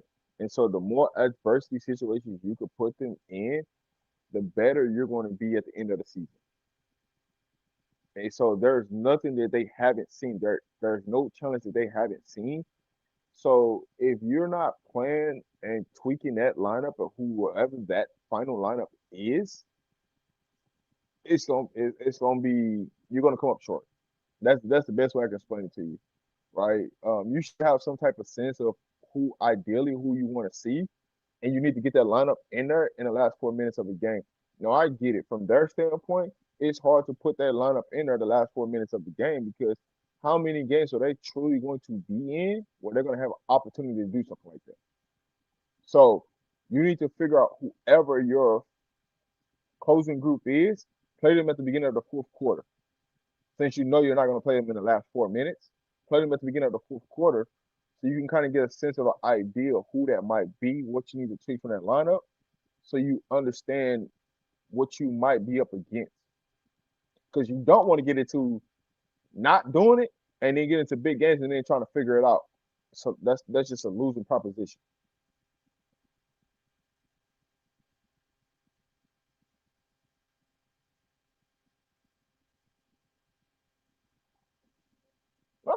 I want to say this too. JJ. I want to say this too. I appreciate that you sharing what Kim is saying in the presser, but just because she's saying it in the presser, that don't mean that that's her real intentions. One thing about Kim played the press very well. She played the press game very well. She's one of my favorites to watch in the presser because half the time what she's saying ain't even what the hell she thinking. So I appreciate that, but I'm gonna listen to what Kim say, but I'm also gonna watch and see what her patterns and her tendencies have said that it most likely happens in these situations. I know Joe Blaze got to be new to this. I know. I just know he got to be new. Ain't no way. Hey, bro, they name must be just blazed. Man, put that you up must on have the just game. blazed. Hey. You must have just blazed. We not worried about nobody over here. This must be your first time here. We not worried about UConn. We gonna beat their ass when we see them and UCLA, and we always beat y'all. Hey, listen. I know you coming here talking about where y'all gonna be able? Where y'all gonna meet us at the Final Four at? Coming out the tunnel? Where y'all planning on meeting us at? First of all, LSU y'all ain't taking care of UCLA. They're not even gonna put LSU on the same side as South Carolina, so we ain't gonna even have to worry about seeing them. They're gonna get knocked out before they even get there. So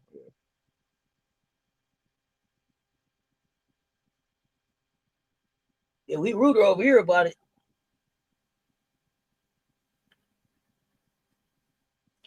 I mean, I could have sworn that we had a title. You'd have did better coming in. You'd have did better coming in and greeting the panel in the chat, and then making a comment. Coming in with that right there.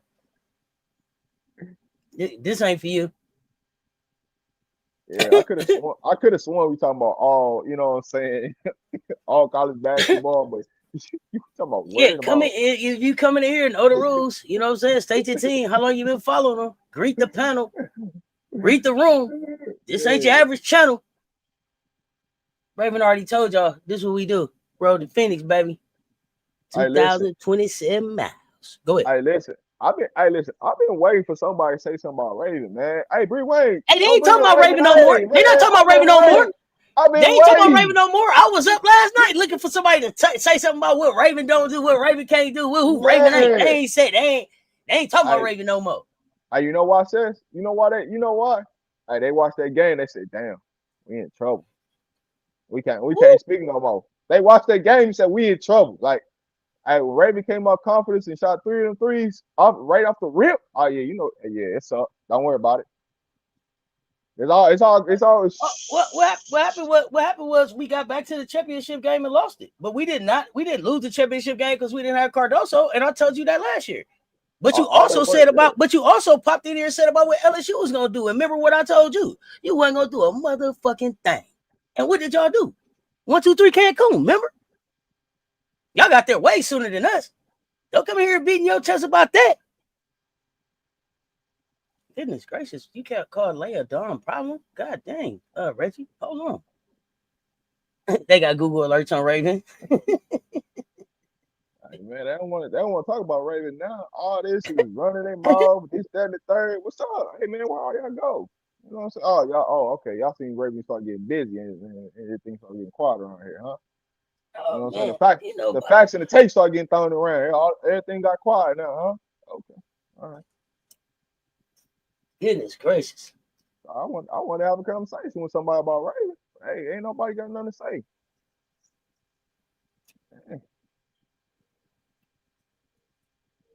Hey, she mastered that corner 3 now. That pocket.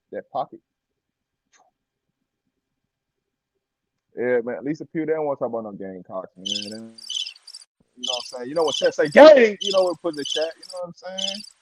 They don't want to talk about that. Crickets on Raven. Crickets.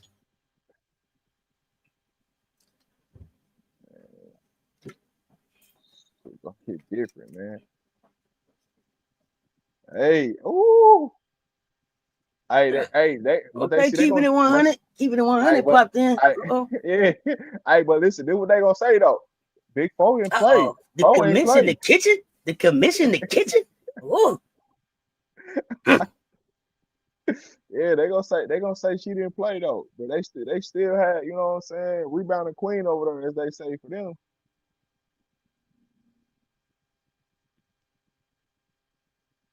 Yeah, wait. What's up, Eric Higgins? Man, like, you know what I'm saying? Eesh. This chat no. Yeah. hey, hey, they've been waiting for you to say that gang, and they been waiting for you to say gang so they can finish it off. You know what I'm saying? That's they felt the energy today. They felt the energy They know what today. it is. I was waiting. I thought Yeah, somebody might man. want to hit the link. I was waiting. Man, they ain't want to hit the link. They don't want to talk. Oh, well, we can put it back in the chat. Gang! Put it back in the chat so I can see it like that. Let's go, man. Put it back in the chat. They may be putting it back in the chat. It may be getting blocked. It was getting blocked the other day. Yeah, man. Tune in Saturday. They may have put it back in the chat when you did it. They was telling me they did. I was like, why you didn't put it back in the chat? They was like, we did. I see they blocking it. MJ had to go unlock them. Yeah, man. Where all those Raymond? Oh, look. Yeah, it's in the chat. Yeah. The commission always off. The commission's always off mute on baseline brunch. You got to tune into the baseline brunch. The commission go crazy. Yeah, it's in the chat. It's chat popping. Yeah, they know what time it is. Yeah. I don't know why. Okay, so Kim and Gino won't schedule it, but I don't know why Kim and Corey don't. Man, y'all Brittany, what's up, fam? Y'all still talking about them? Y'all still talking about them LA coaches out there? Man, they ain't trying to play nobody, man. Come on now. Don't get talking about them LA coaches, man. Okay, so I guess we can get back to the article. We get back to the article. Yeah. I thought somebody had some. I thought they really had something they want to talk about. You know what I'm saying? So this next question was, who will step up for South Carolina? Chloe Kitt's season-ending injury leaves the whole of South Carolina starting lineup. Who will step up? Go ahead, Rob. You can speak to it. Hey, listen, they ain't watched the first game or something. What's up, Yolanda? You know what I'm saying? Like that's the reason why I actually did you click on the article, because that was the second question on here. Who gonna step up for South Carolina? Was y'all not impressed by that first game? Did y'all not see how Lassie was coming down here? Did y'all not see how Tessa was, you know what I'm saying? Well, I think they was talking about more from the bigs. Yeah, but hey, listen, we gotta talk about the game. We gotta talk about the game across the board. Listen, this is a well-oiled machine. It ain't gonna just be one. It's gonna be everybody across the board. That's why we gotta talk about it. Hey, and Joyce ain't even played her best game yet. She played a suspect game. That's all. Okot doing what she do, right? She out there trying to handle the rock. Hey, Okot trying to be the point guard out there. I don't know if y'all know that though. She out here trying to be the point guard. She said, hey, listen, she get that rebound, she get a block. She out here trying to be the point. Yeah, y'all move around, man. Y'all go ahead and fly down court. I got you. I'm hitting you on the pass. Y'all better be running with me too. Hey, listen. Okot got mad because people wasn't running with her. Hey, she had to stop and look back, like, where y'all at? Hey, got mad at him. You running? Where y'all at? Dog?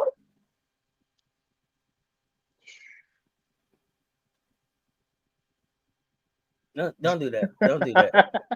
Not shooting Sabrina tour dates. Don't do that.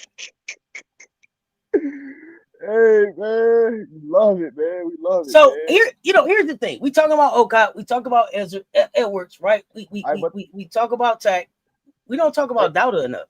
Go ahead. But see, that's what the article says. Their main concerns is, you know what I'm saying, Dowda and Tack. That's what their concerns are in the article. They don't care about nobody else. They said the concerns are them too. But they said because they combine the average 10.2 minutes per game a season. That's not Dowda. The Dowda of last season is not the Miriam Dowda of this season. Miriam Dowda this season is a Gamecock through and through with a voice. She locked in. She didn't stay there all summer for no bullshit. Yeah. She for real. So as we still figuring it out, as Joyce is still getting comfortable with starting, as we still putting all this stuff together, because it's a lot of stuff we got to fix. As good as we look, it's still a lot to fix. And that's the nightmare shit right there. As good as we look, it's still so much to fix. Yeah. Hey, listen, I don't even think we weren't locked in defensively engaged for the entire game. And I know that pissed Don off. Oh no, Don wasn't happy at the end of the game. That's why I know it's still a lot of work to be done. But I like the standards being set. Yeah. I like the semi transition, right? The transition where we got Rob, what's the name of the article that was praising? Oh man, that's an on three rivals. That's rivals. I'll put it in the mention for you. Yeah, they was praising the city of Norman. We ain't even get on her yet, but yeah, I got you. Let me see if I can find it for you real quick.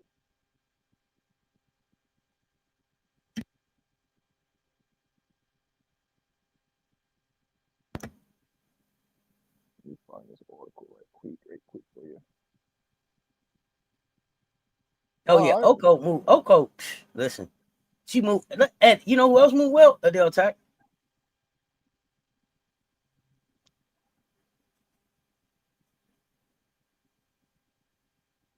When Tack get confident, That's when they in trouble. That's when she gonna start pinning shit to the backboard on both sides. that's all she's missing really is confidence. That's it. Just confidence. Pure confidence. It's just she got to get her core a little bit stronger. I don't think she clumsy. She's fixing her footwork. I might want her to try some different shoes.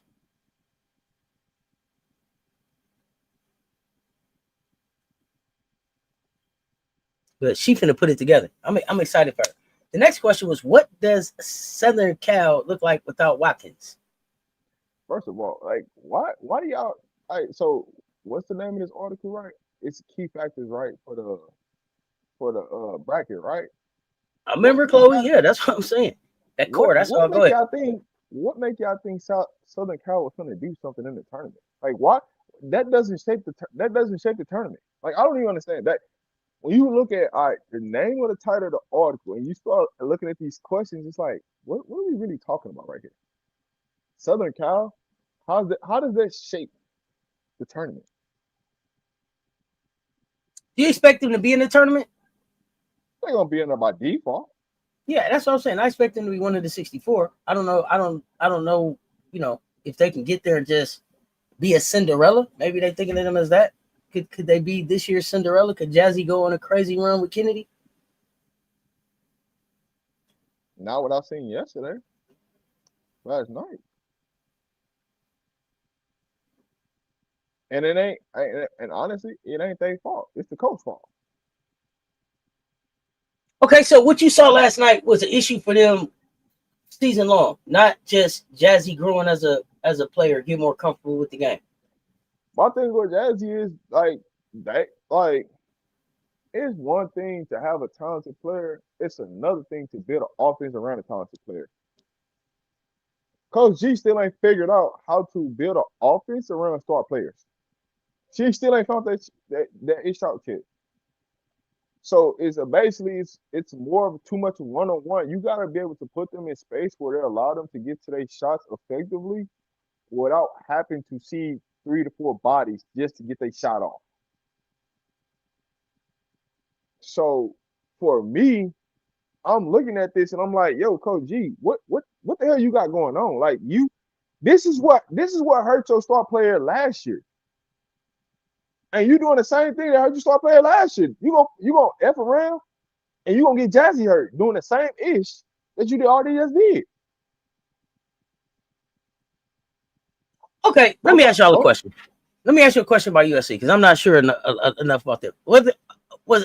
Is Juju the only player that is out right now with injury for USC?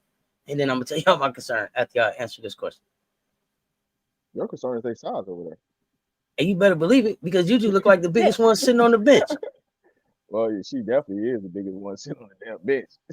That's why I'm asking: was there somebody hurt that's gonna be bigger sitting on the bench?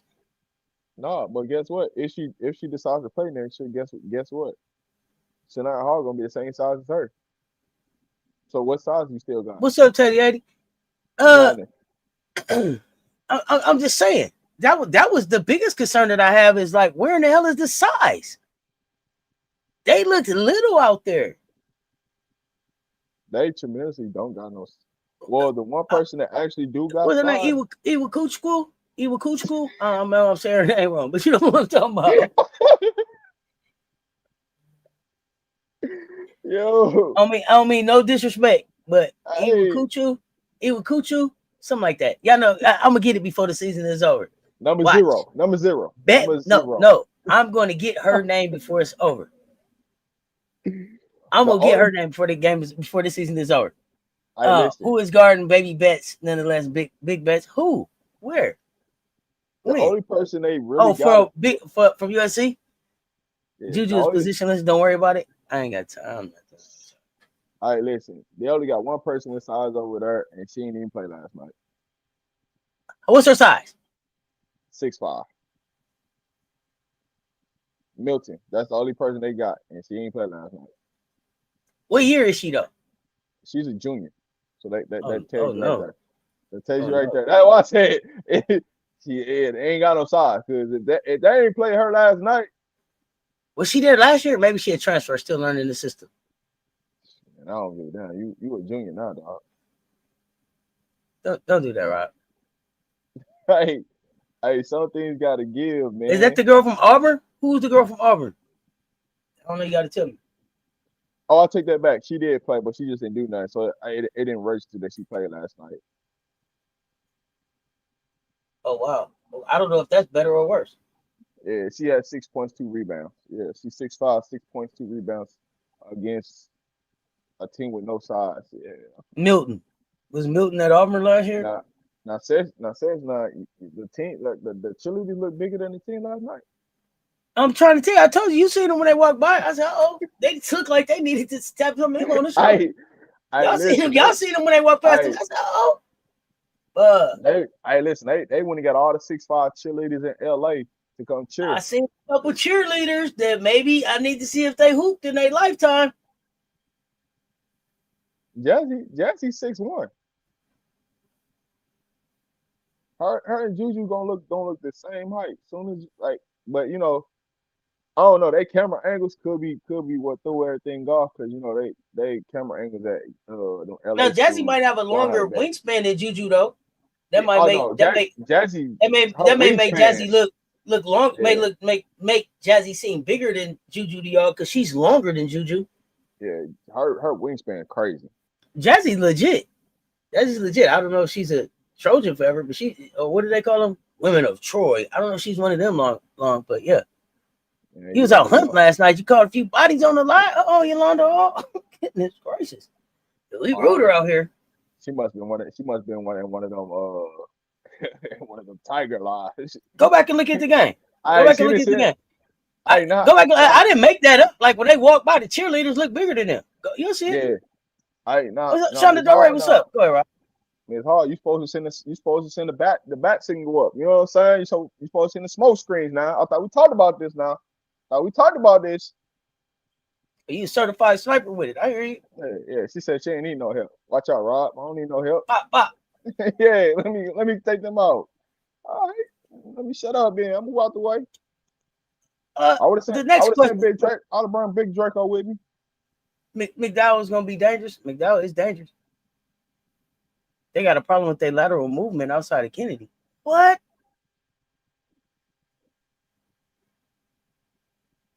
Tall but slow. They not that tall, MJ. Not from what I saw. Southern Cal's not tall. I don't know what you were watching. I don't. Tall. Tall. They cheerleader squad. Yeah. How does the SEC race impact the top? Wait. How does the SEC race impact the top 2 seed lines? It's hilarious, don't it? It's hilarious. So they say no conference in the country is as good as the top as the SEC. Five of the league's 16 teams landed on the top 2 seed lines in preseason. Bracketology: South Carolina, Texas, number 1 seeds. Foundation of the tournament might be built on how the SEC standards look come March. Now, the key will be, listen. The key will be whether Oklahoma and Tennessee, which are projected as 2 seeds, can upset either the Gamecocks or the Longhorns. South Carolina visits the city of Norman on January 22nd. Tennessee hosts Texas on February 15th. A loss in either game tightens the SEC standings, but not hurt the resumes of South Carolina or Texas as much as it would help the Sooners. or the lady and the Lady Vols. Thoughts? What y'all think?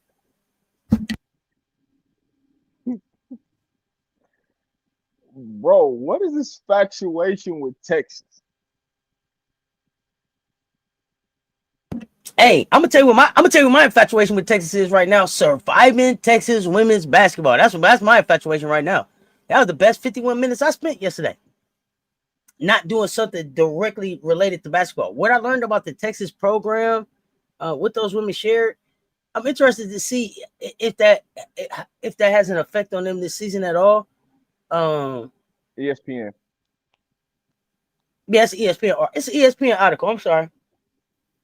Let me see. It's straight from ESPN, released today. That's why I'm like, dog, for y'all release this today, that means y'all watched basketball the last 2 days, right? How the hell y'all come up with these questions? What did Texas show you? What did Texas show you?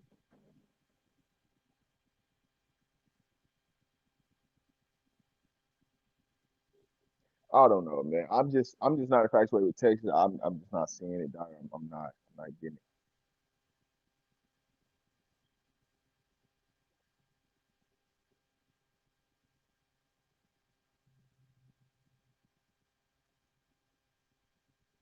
So, I mean, it. we can talk Texas, and then the last question is what mid majors will emerge as at large candidates?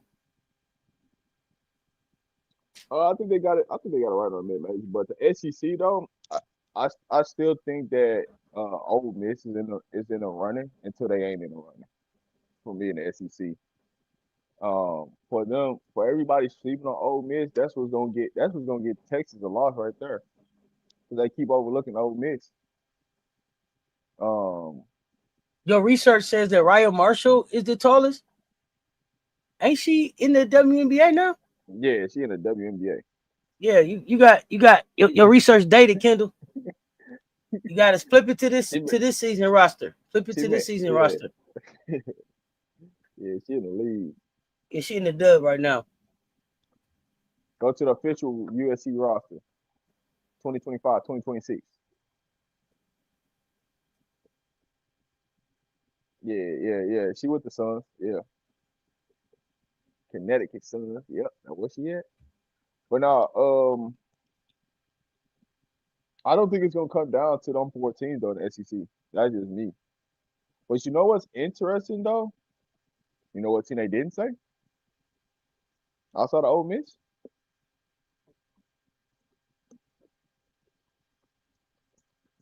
Who? Come on, come on, Tigers. I thought y'all had all this. You know what I'm saying? Y'all tell me about the Final Four. They don't even list y'all name. They said Oklahoma, Tennessee. So No, they that didn't say means LSU. they did not say LSU, just like they didn't say Ole Miss. But what did that have to say? What do y'all have to say about that? Now, y'all been in here barking and doing all this talking, and these people telling y'all that they don't feel like they're gonna be a Final Four team now. Now they didn't watch y'all. Now this article came out today, and now all of a sudden they don't think that y'all gonna be a Final Four team or get a first or second seed. That's what the article state. I didn't even know what's up with that. Hey, I don't think Akon Waffle was on it. On I don't think she's on the roster right now either. Is she active? Is Akon Waffle still active on the USC roster? Nah, the tallest player is 6'5".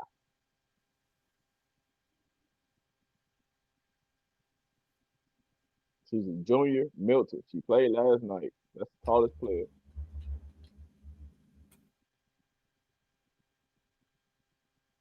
The next tallest player is 6'3", and there's two of them. Well, three players are 6'3". But yeah, man. Oh, you know what I'm saying? I found that kind of interesting, you know what I'm saying? That all of a sudden after one game they seen the Tigers play. They, they're not a Final Four team.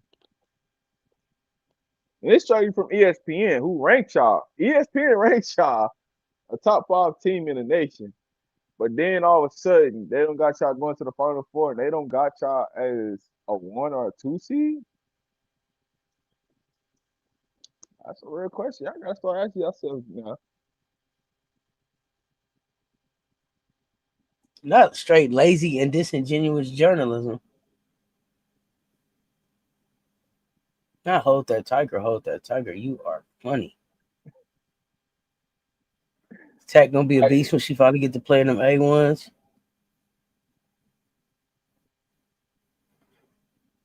matter of fact, let me go look at this. Let me go see what this other. I ain't even read the other article. Let me see what this talking about.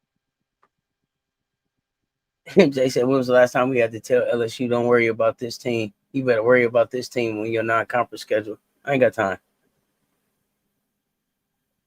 They change every week. Y'all ain't worried about the articles. I'm glad y'all ain't, man. I love the confidence. I love the confidence, man. I'm looking forward to conference play, but we got a lot of basketball before then. Wishing everybody a healthy, positive season, Yeah, man. Hey, listen. development and growth all around. Hey, JJ. All I want y'all to do, I want y'all to be at y'all freaking house. I hope y'all don't pay attention to no article. I don't want none of these articles to get to y'all head. I want y'all to be at y'all very best, so ain't no excuses. I don't want y'all running back, tap dancing like Gregory Hines. I don't want y'all backpedaling. I don't want y'all doing nothing. So when it happens, I don't want no, I don't want no injuries. I want y'all to be in the best health possible. The bench loaded. Like y'all got every gun in the clip loaded. So when it happens, and it happens, y'all know what it is. All right. I don't want no excuse. There's definitely some things on the team that need to be figured out. And like I keep telling you, this team is gonna be into it with each other before y'all even get to February 14th. So y'all ain't gotta worry about what's going on February 14th. Cause y'all can go, y'all might well go ahead and have all y'all dates and everything set up, you know what I'm saying, for after the game and where y'all gonna kick it at and do I all hope, that and I hope they not into practice. it with each other. I hope they love each other. I don't want no dissension. I don't want none of that. I don't want none of that. I want everybody loving on Hey, each other. That's what I want. hey, Cess, if you watched last night, all right, I all did what? right. I seen the, I I didn't seen the really want. thing I didn't. now. I Hey, seen yeah, the why thing you think now. they gonna get into it with each other? That's what Teddy said. Hey, Why you think that, Rob? just wait till they start playing harder games. You'll find out. Listen, I told you, listen. I ain't had no stats before I got up on this thing, so I know what happened on them days. Now, I'm gonna just chill. I'm gonna chill. Now, question you said, was Tennessee and NC State the best high entertaining game that you've seen so far this year?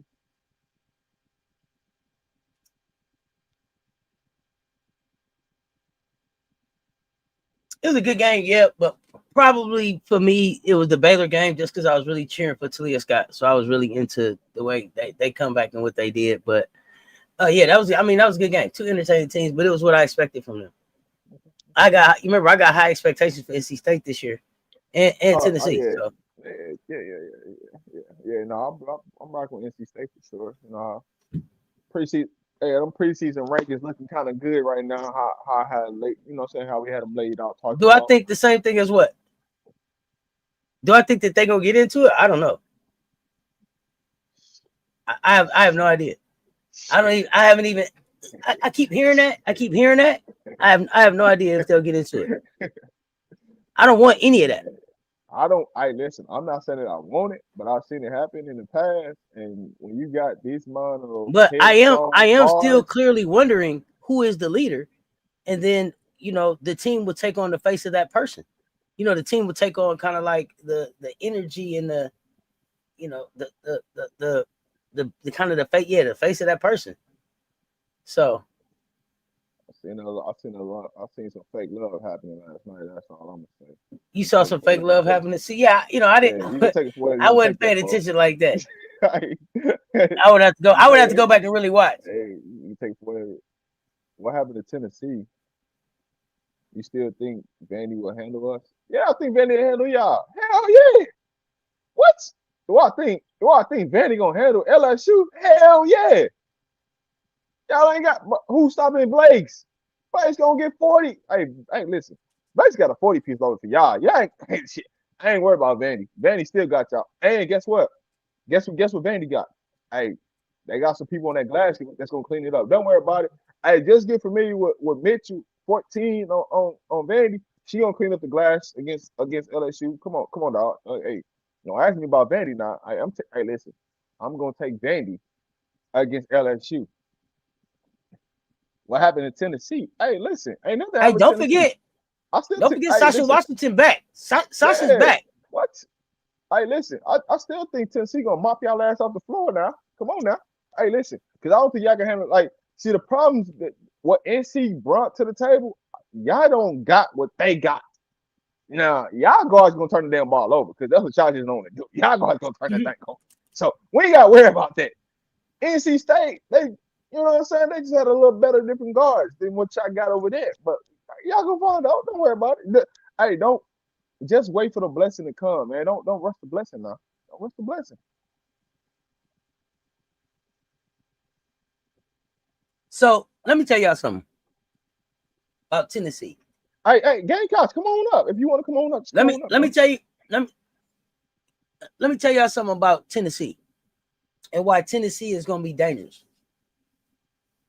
Because Tennessee's problem was it was like, hey, what's y'all mentality gonna be? Are y'all gonna be able to be strong enough mentally? Ruby Whitehorn just made them mentally strong.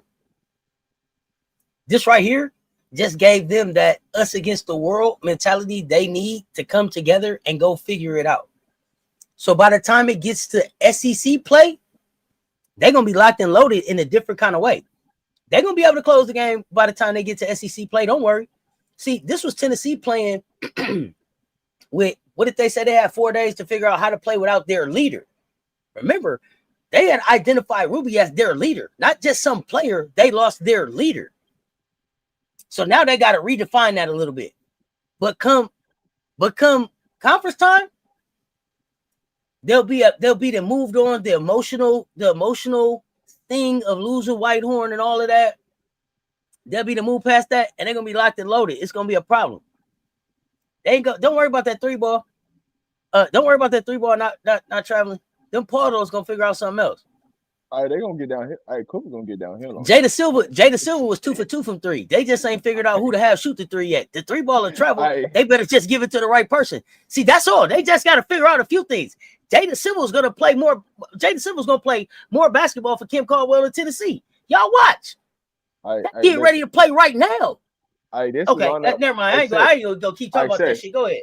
Hey, if they put, and this is me being real, if they put the Pato, the point guard 13 out there, Jada Silver, Cooper, Barker, and you could put, I don't even care who the hell the fifth person is, just say 11.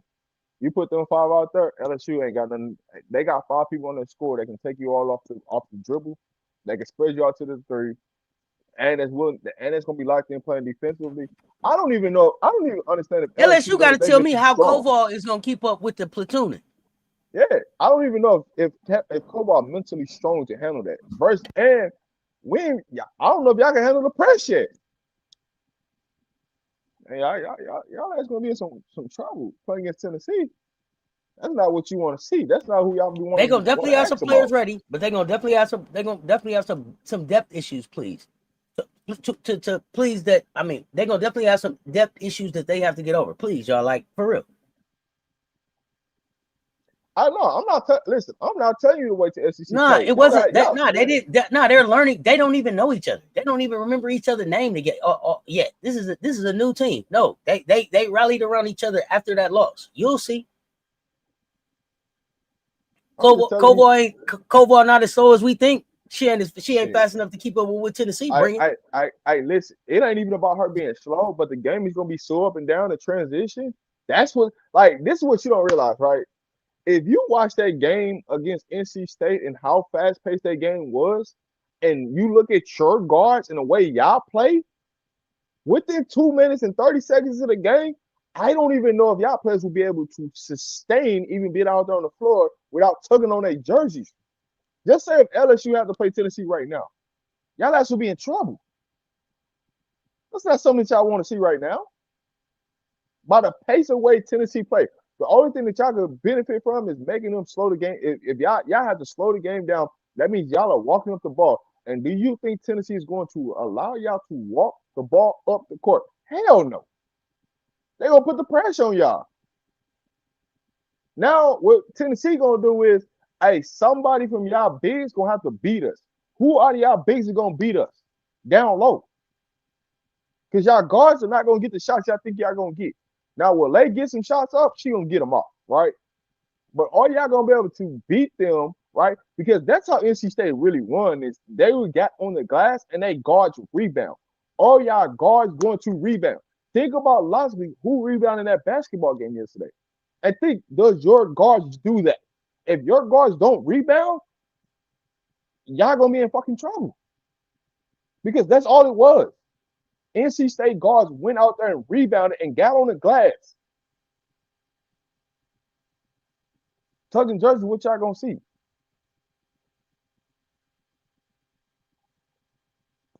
You talking about last year? We talking about this year. See, that's what I'm talking about. What y'all did last year don't matter now. What y'all did this year? I'm telling you, that, like Tennessee is completely different from last year to this year. Completely different. Just like y'all are completely different from last year to this year. Y'all don't have a Nisa Morrow. If I go pull up the stat lines of who saved y'all last in that game last year, I bet you Nisa Morrow was the reason because she rebounded. Something that y'all don't got. Y'all don't have that elite rebounder. It's okay. But y'all guards got to go to work. And I don't know if they ready to put their big girl pants on and go to work like that. That's the answer that we got to find out.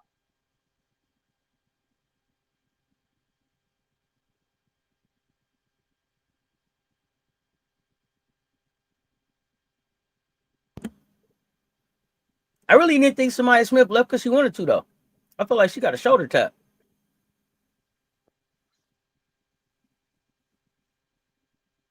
Matter of fact, man, let me go pull up this bullshit that y'all want to talk about. So, we got some breaking news. Nneka Ogwumike. Let me act right because my head set back on. I'm being.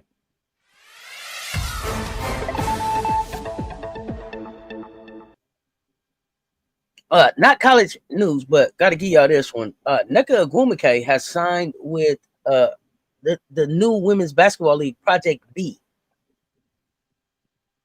She's the first player who is known to have joined this latest professional women's basketball league. It looks like it's a 5-on-5 league that is expected to play in Europe and Asia beginning in November of 2026. And it'll play from, I think,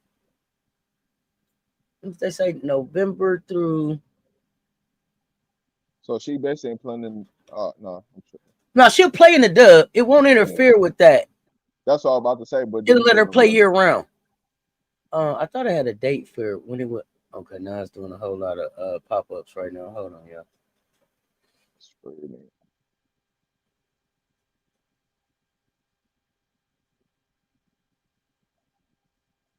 Hey, if you think that KG gonna be the reason why y'all beat Tennessee, y'all gonna get y'all motherfucking ass whooped, dog. Let's be real. Project B, like Bob. Man, hey, listen, the Pardo twins ain't she barely gonna get 10 points this time around. The Pardo twins ain't going for that, man. Who you gotta think about who they got out there. Who's her matchup? She gotta deal with the Pardo twins now, man. That ain't what you want to see.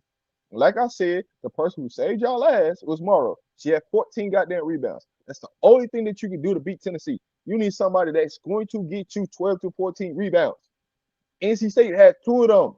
Y'all don't got nobody that rebound at that type of level. Come on, man. Stop talking to me, man. Like, what? See, I wasn't trying to go get the facts, man, but now I gotta go get the facts and see what it looked like.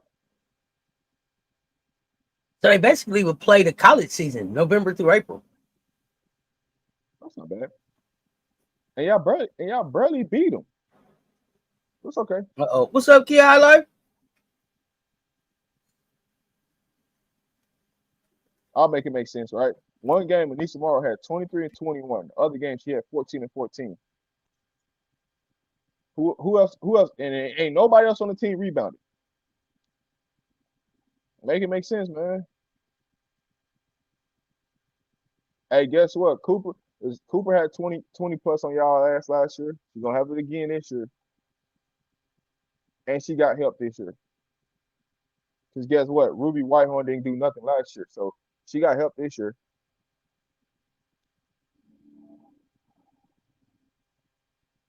Y'all gonna find out though. Y'all gonna walk around LSU. Y'all gonna walk around. Y'all gonna find out if y'all think KG gonna be the savior for y'all ass. Y'all gonna find out right hard and fast. It ain't finna happen.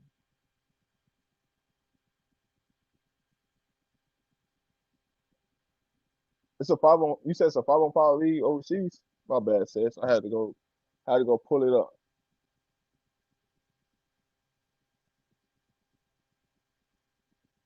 You said KG gonna be y'all savior? Nah, y'all Yeah, can't be living off KG being the savior now. yeah, look like it's 5-on-5, right? Um, So she going on tour, huh? F1 style TV event, a tournament in each city, and at the end of each tournament, there's going to be a champion that all leads up to potentially crowning the champion of the world. Is their goal? I don't like that. Champion of the world? Alana Beard is Project B's chief basketball officer. Interesting. So playing in Europe and Asia, paying more than the WNBA, also offering equity in the league. NECA said the equity stake and the compensation package was what had her sign the deal. This is interesting. Yeah, you can't be stuck in last year's rosters. You'll rock around and find out. Got it going on the field on the floor today. Hey, man, I get it, man. I get it. The way the teams have shifted. Is the LSU women's basketball trophy case as big as the fans' egos? Man, I ain't got time for you. Oh, Mondo, I don't have time for you today. I'm not doing this with you. Hey, listen, you know what's crazy, Mondo, is that you can just look, you know what certain teams do, and you know what made the impact, and you don't even got to go to the stat lines to look it up. But then when you go to the stat lines, it just shows differently. Not to mention the bench players hit a game winner in 1v1. Hey, listen, all that sound good. It sound good, but what y'all got this year versus what y'all had last year is a complete difference. That shit ain't gonna work this year.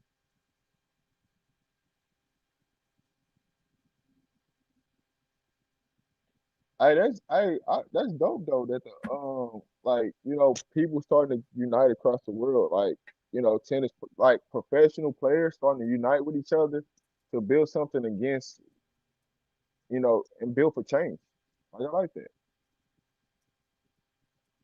Now the only thing I want to see is like They what definitely type are of expanding opportunities.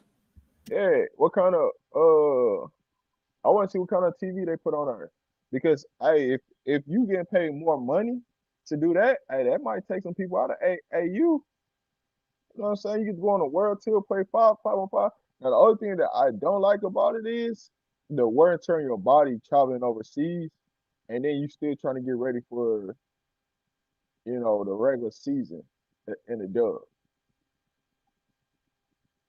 You ain't gonna have no time to be off to train to get better.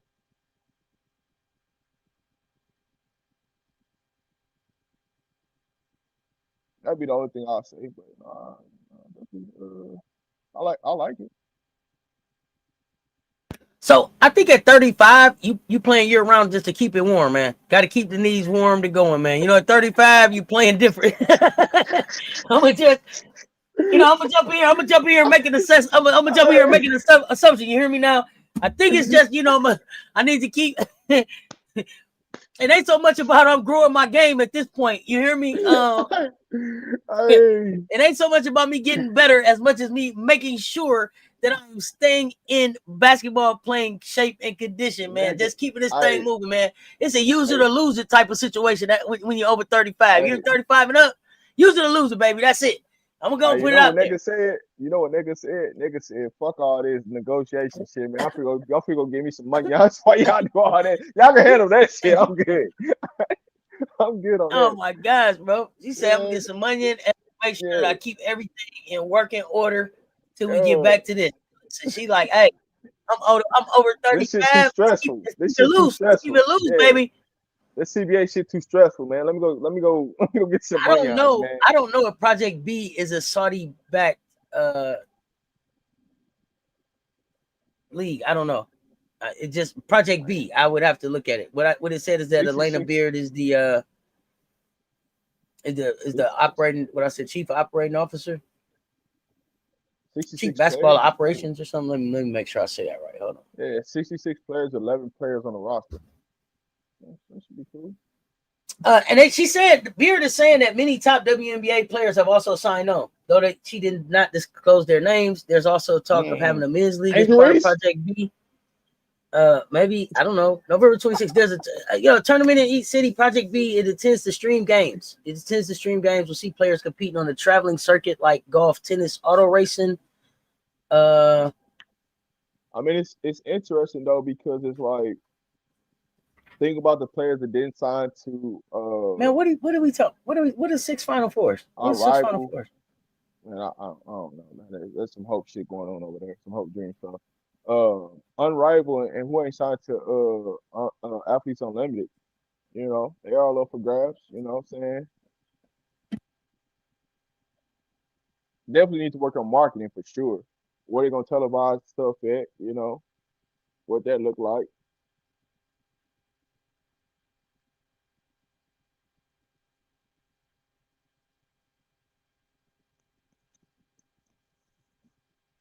All right, but it's interesting though, like to come out of season and then turn around and go into another season from November to April. Hold on.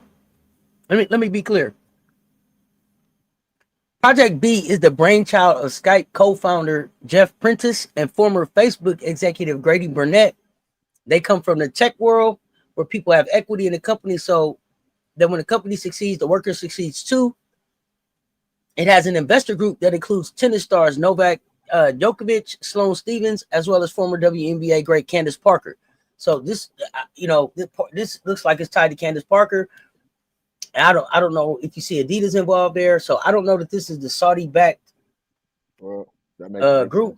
So Candace Parker of all, actually, them are all Adidas athletes though.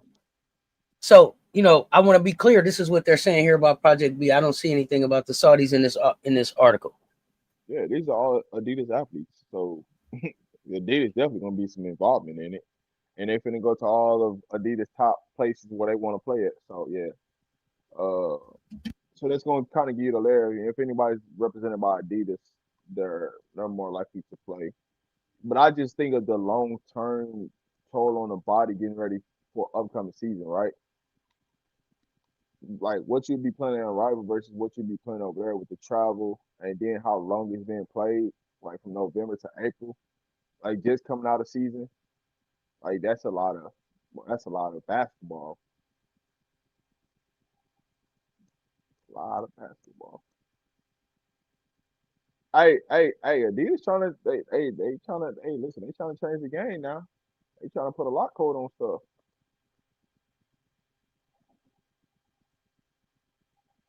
Y'all for confirming. They'll say that is the same one. They investing with the Saudis for this league right here. So then this has still nothing to do with the $5 billion that LeBron's group took away from their global league to start a league that rivals the WNBA.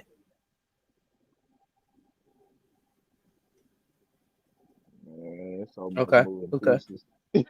Hey, listen. If you need, it just sounds like it's gonna be a lot of good basketball on, because if all of these, it's gonna be a lot of good basketball on. Be a lot of good players playing. Should be a lot of, WNBA. What are you gonna do?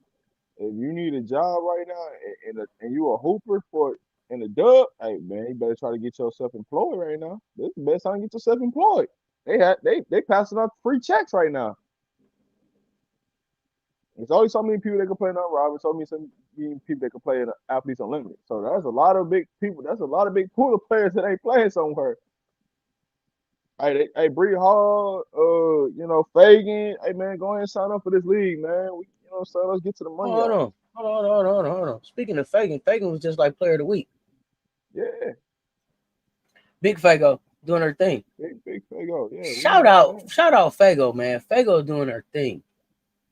That's a lot of players overseas. I'm gonna have to do some kind of update on all these players doing this, put their work in overseas. But Big Fago for sure, player of the round. 19 points, 10 rebounds, 3 blocks. Gave her team their first win is Adelaide, their first win of the season. So that's basically player of the week for her. Let's go. Bree Wayne, that was disgusting, man. I don't even, bro. That was, bro. How you at a university and you can't find more than 5 people that can play basketball? You can't do a tryout. You at a university and all you can put out is 5 people, 5 players. 5. Ain't no way it in sense that make you a university. Like you can go to a JUCO and find players. You can have an open tryout and find some players. Like what they put out there on that floor, it didn't make no sense in hell that they couldn't go find more than 5 people that can play basketball. Who y'all practicing against?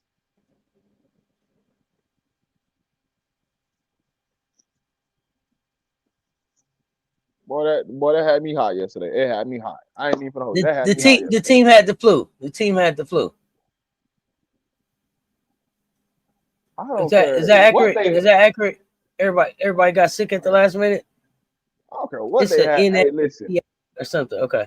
What kind of flu? I ain't got time for y'all. I'm not doing this with y'all. I just not. Hey man, hey, we would have did an open tryout. Hey, listen, guess what? At them type of school, you can have 20 people on a roster. That's what y'all don't realize. Like if it's not a P4, you talking about NAIA schools, Division 3 schools, they can have 20, 25 people on a roster. Like, I ain't know for what that happened yesterday. Everybody, you can't tell me 20 people got sick and only 5 people can play. One coach, nah, dog. You can have as many. Hey, listen, the school smaller than 1K is hit. Listen, you can have as many people on the roster too. Because guess what? They not paying for them to play there anyway. That's all I'm saying. Somebody. Hey, listen, you could have went and got a cheerleader. You could have went. Listen, I know they got something more. I know they got a volleyball team. You could have went and employed some volleyball players just for a game.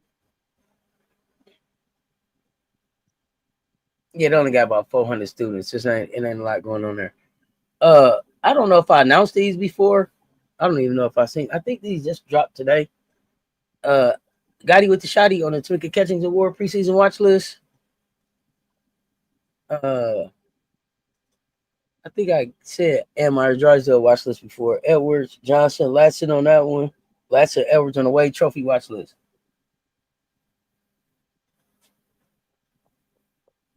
Gamecocks everywhere. Now we'll see how it all shake out at the end, but we on these preseason lists.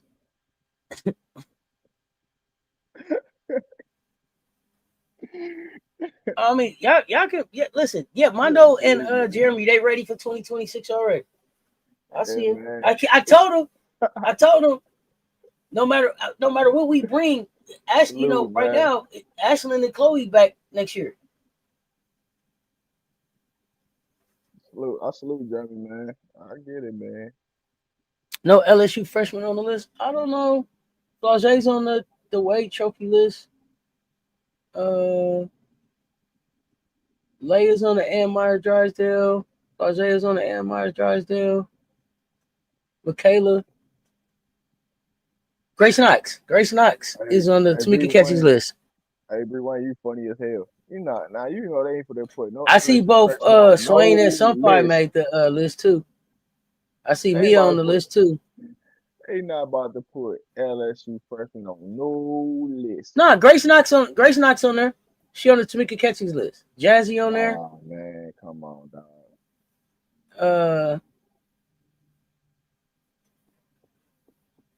Who else I recognize? Quinones from UConn, Pardo from Tennessee, Skinner from Duke, Swain and Sumpire from Stanford.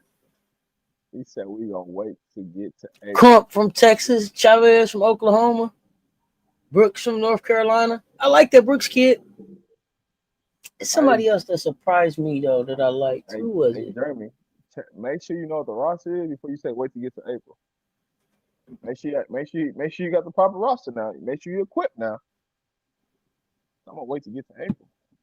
Gotta make sure you're equipped now before you get there.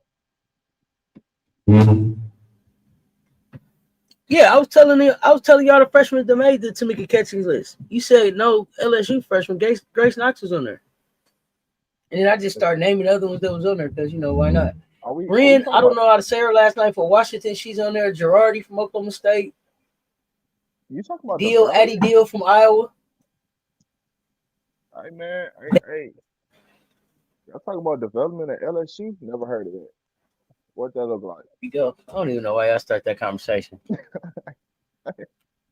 Is Raven on? Is Raven on one of those point guard lists?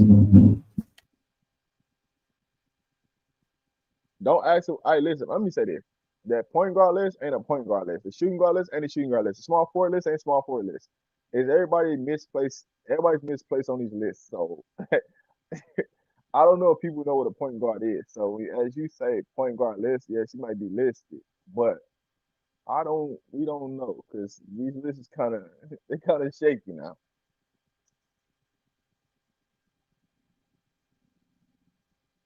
Don't act like we didn't have Big Fault NK as SEC Freshman of the Year.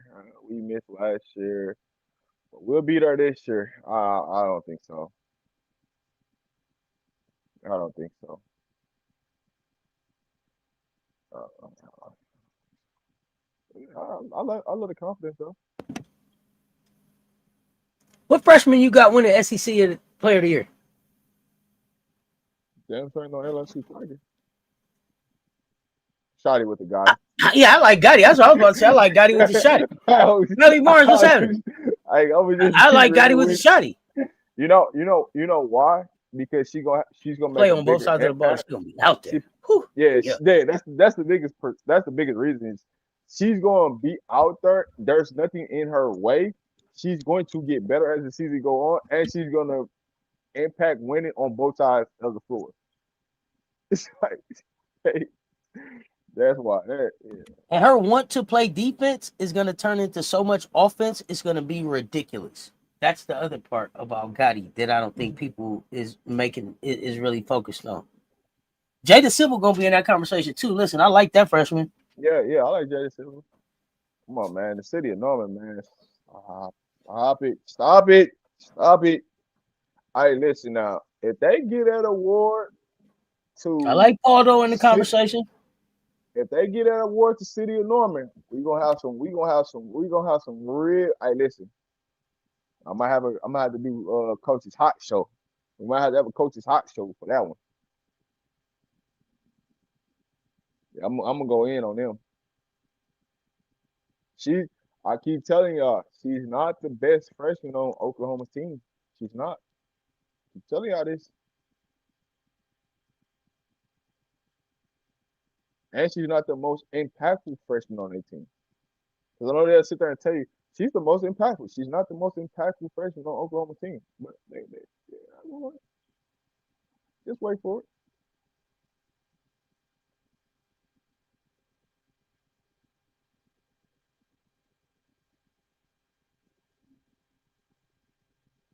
Now I see politics can say one thing, but that game can show something else. That's all I go by. I go by the eye of the game. You know what I'm saying? What you done. You know what I'm saying? I don't go by the politics. The politics will get you hurt every time.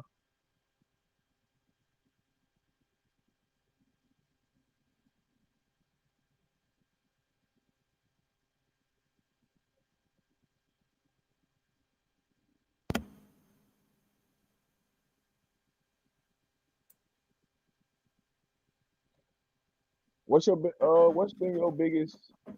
your biggest takeaway so far, Seth? Talia Scott. Okay. All right. You've been That's talking been my about it. You've been talking about all season. I ain't gonna hold you. Now that one person you've been talking about all season since we started doing breakdowns on teams, breakdowns on leagues. That's been the one person that you've been talking about. I give you that. She was one of my fabulous freshmen. Been waiting on her. I've been disappointed with you know what I'm saying, some of this basketball play. So You know who else? I ain't gonna hold you. Uh, Louisville. Louisville played the champs tough. Louisville played the champs tough. They played them scrappy. They figured out something in the second half. Um, they always want something and away. Well, I think something that was missing from this game was how impactful McKinley Randolph can be. So you didn't get a lot out of McKinley Randolph this game. It's gonna be interesting. It's gonna be interesting to see when that kid figure You it know out. why you don't? You So know Zach why in the you building. don't get it? I said it. You know why you don't get a lot? Because you The don't put coach her in got to winning unlock it. situations. The coach got to be able to unlock it. You don't put her in winning situations for it to be unlocked. That's my biggest thing. Like she's got game. She's always had game. Like, but you got to put her in situations. Now, what I do love about watching Randolph yesterday was she really worked on her body, and you could tell.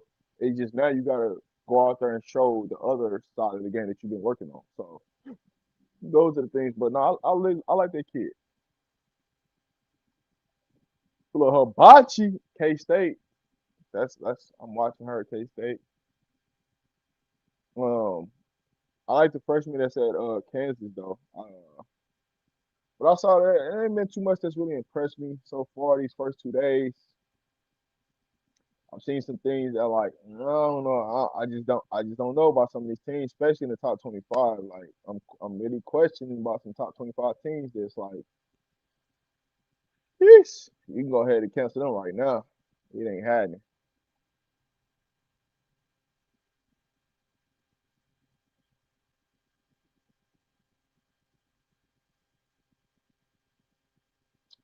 You got any games you watching today?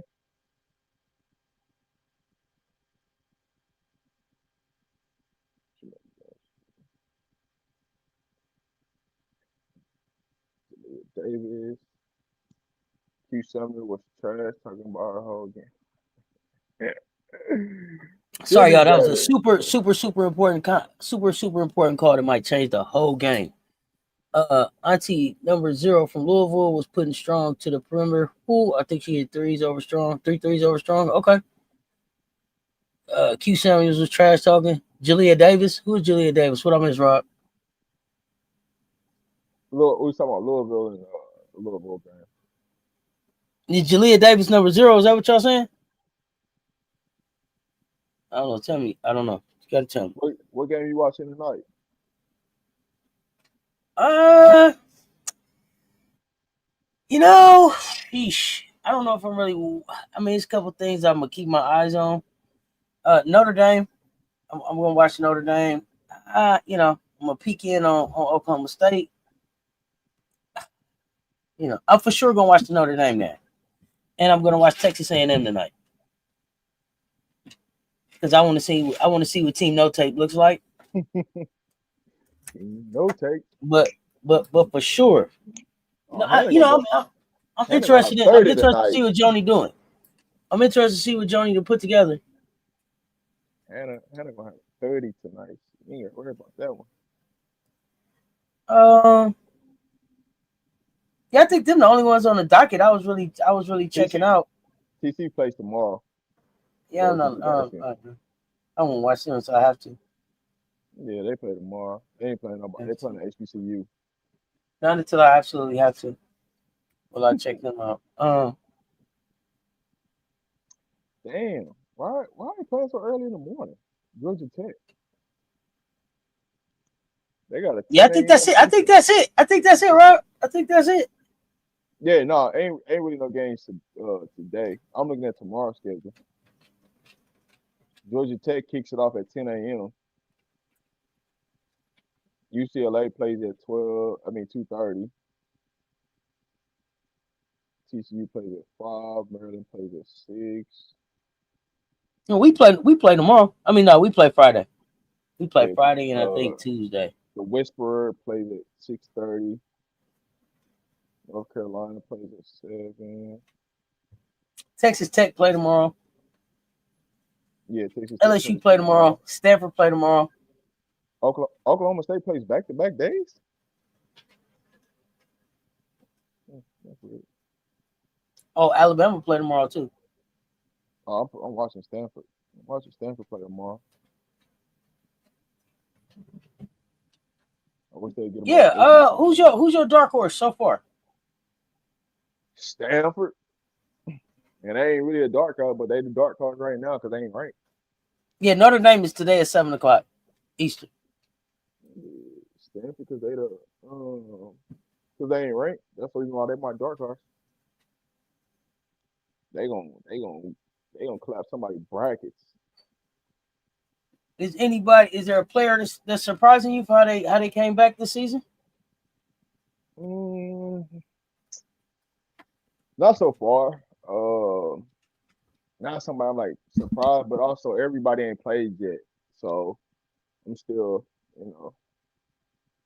Sometimes I hate just watching early games in the season because they don't really be playing nobody. So it's kind of hard to get a real good eye on what it could look like when you ain't really playing nobody because a lot of players going through the motions and not going hard. So it can bother you. There's a lot of good freshmen out there that's been hooping, but not. It's only a couple of them that's really stood out above. But that's just what it is, right? Early in the season. So as we get through this first week of season, we start getting to next week. We should start seeing some better games, so people actually playing people. So I'm here for the good games, not these blowout games. You said is Missouri playing tonight? Hands on I don't see Missouri, but I see Texas A&M at 8 Eastern. Unless I'm overlooking. I want to see how Cincinnati responds playing the Product on Friday. I want to see how that game goes.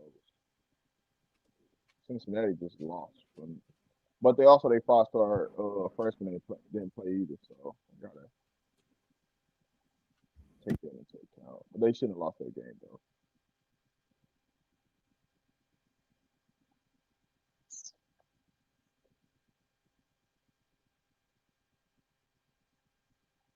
Yeah, Missouri.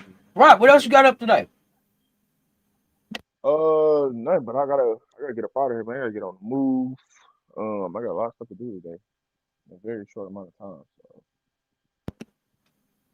So. Yep, y'all. We getting ready to wrap. I am back for the CC show for sure. Probably some type of basketball hoops therapy before that. I got See You Aunties tonight, so be on the lookout for the notifications. And I'm also watching Notre Dame.